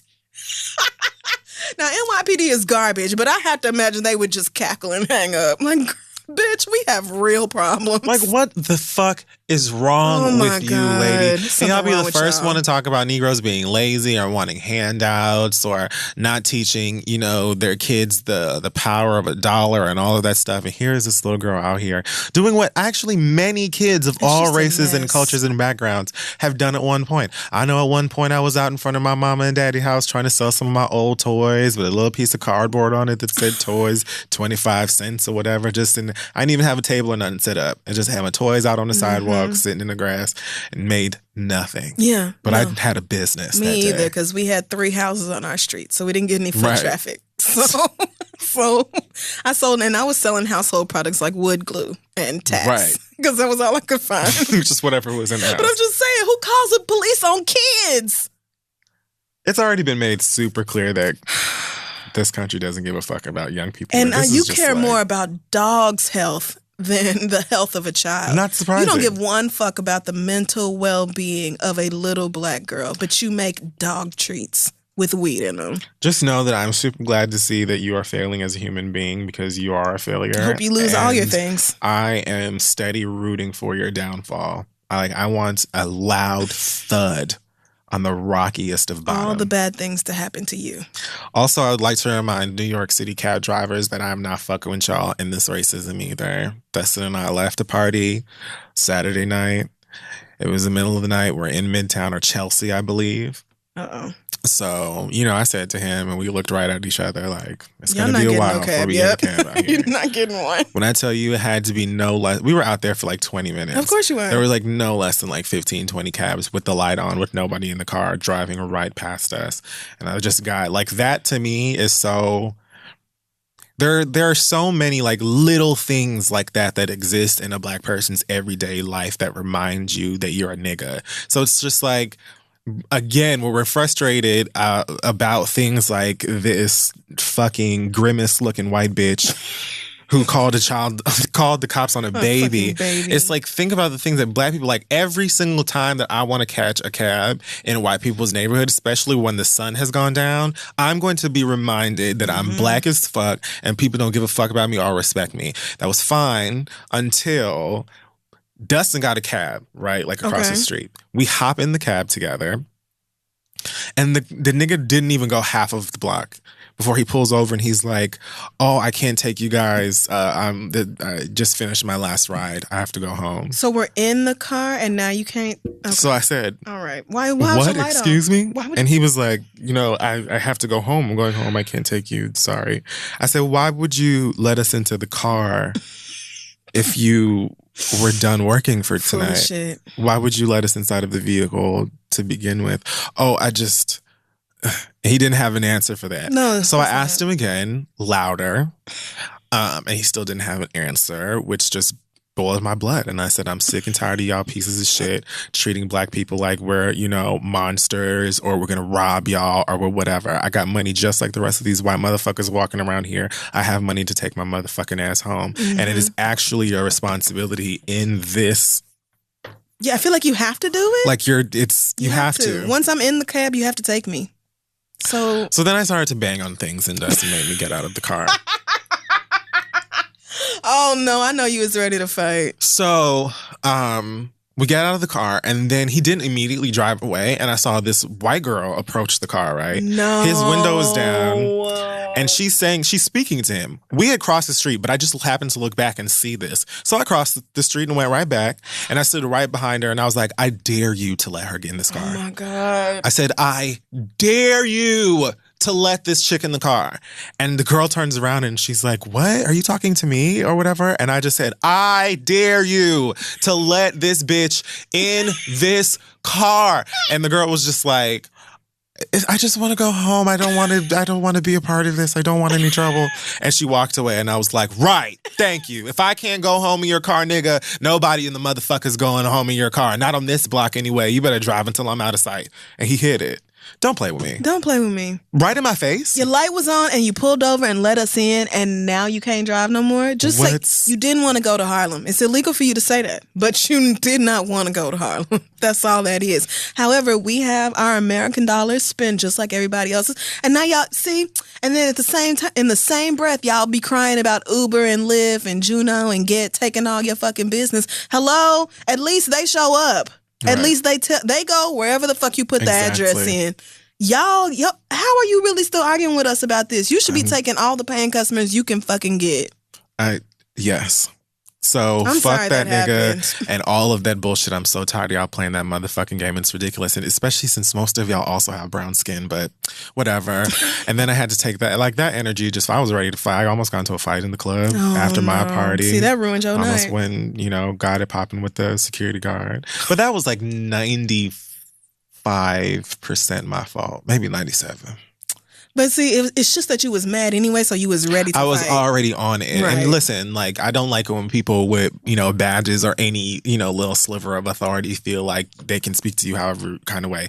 Yes, there are certain things that you got to do as your job as a security guard or a bouncer or whatever, TSA, cops, mall cops, whatever. It's just certain things that you got to do, and it's sometimes that people ain't going to like it. But that doesn't mean that just because this is your job to enforce certain rules that you can just talk to people however motherfucker you want to talk about.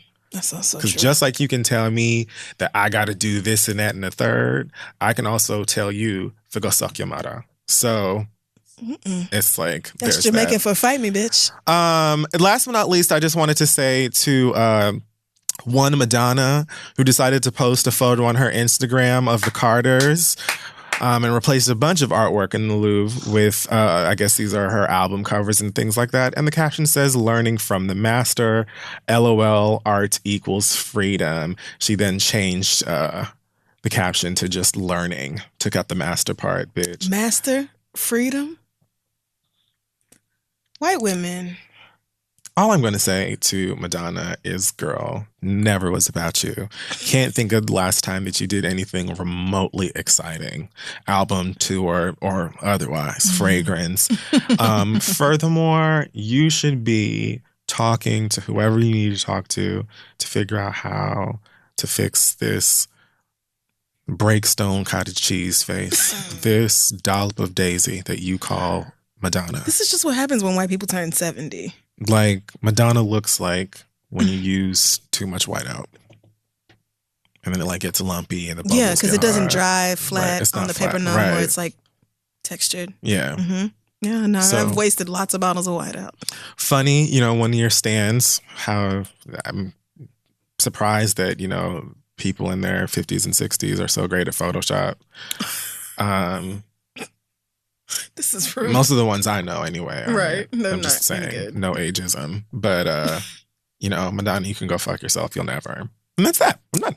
Bitch, you know what? I saw that picture and I just had to roll my eyes and close my fucking app. Like, girl, I will not do this with Madonna's decrepit ass today. Leave Beyonce out of it. Whatever you're doing, leave her out of it. And don't ever bring her back. Period. That's it. All right. So that wraps up this week's episode of The Read. Check us out on social media at This Is The Read. And our website is thisistheread.com. Let's see. I know we have news this week. Yes, we do. We have news that says that this coming... Nope.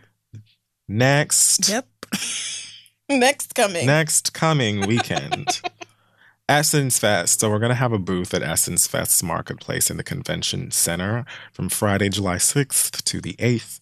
We are booth number 138 in the Celeb Zone. What? I don't. That's Essence's thing. They have a Celeb Zone. It's not right. I told Alex I don't like Celeb Zone either, but it doesn't. It's just like where, I don't know, people who are recognizable have their booths. I don't know. I don't really know what it is, but I don't like. I don't like being called a celeb. So anyway. Well, it's open to the public. You don't need an Essence Fest ticket to attend the booth. And Asante is going to be hosting it for us on Friday. It opens at 9:30 a.m. and goes until 6 p.m. all weekend. So if you want some merch, including a new exclusive New Orleans themed piece of merch, we're going to have all of that and some more fun things down at the booth. And of course, we've got shows and stuff. And I can't wait to drink and have beignets and have niggas to look at. Yeah, we're going to have a good ass time. And thank you all so much because the Break Up With Him collection sold out. I honestly did not see that coming because I just feel like there were so many t-shirts. But yeah, I didn't think it was going to happen, especially so fast. So thank you. So yeah, thank you everybody for all of the support. Thank you so much to everybody who came out to 305 Live. Great energy as usual. Don't know how you do it. Thank you so much, especially since a lot of you were here for Pride and my party was Sunday, so you probably went to loads of parties and did lots of drinking and maybe some drugs before you got there. Definitely did. So and kept it going after they left, I'm sure. Oh, absolutely. My mental health wasn't allowing me to leave the house on Sunday. That is fair. It just wasn't. It is fair. Been there. But yeah, it was a great time. Thank you. I appreciate everybody for coming out. Thanks so much to DJ Dimples. I love you. Thank you so much to Queen of Spades. Love you. And we will be announcing another 305 Live party date city soon. So look out for that. Cool. I don't think there's anything else. That's it, right?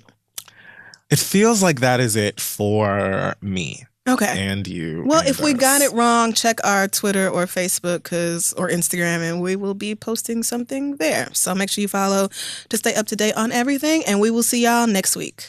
Bye.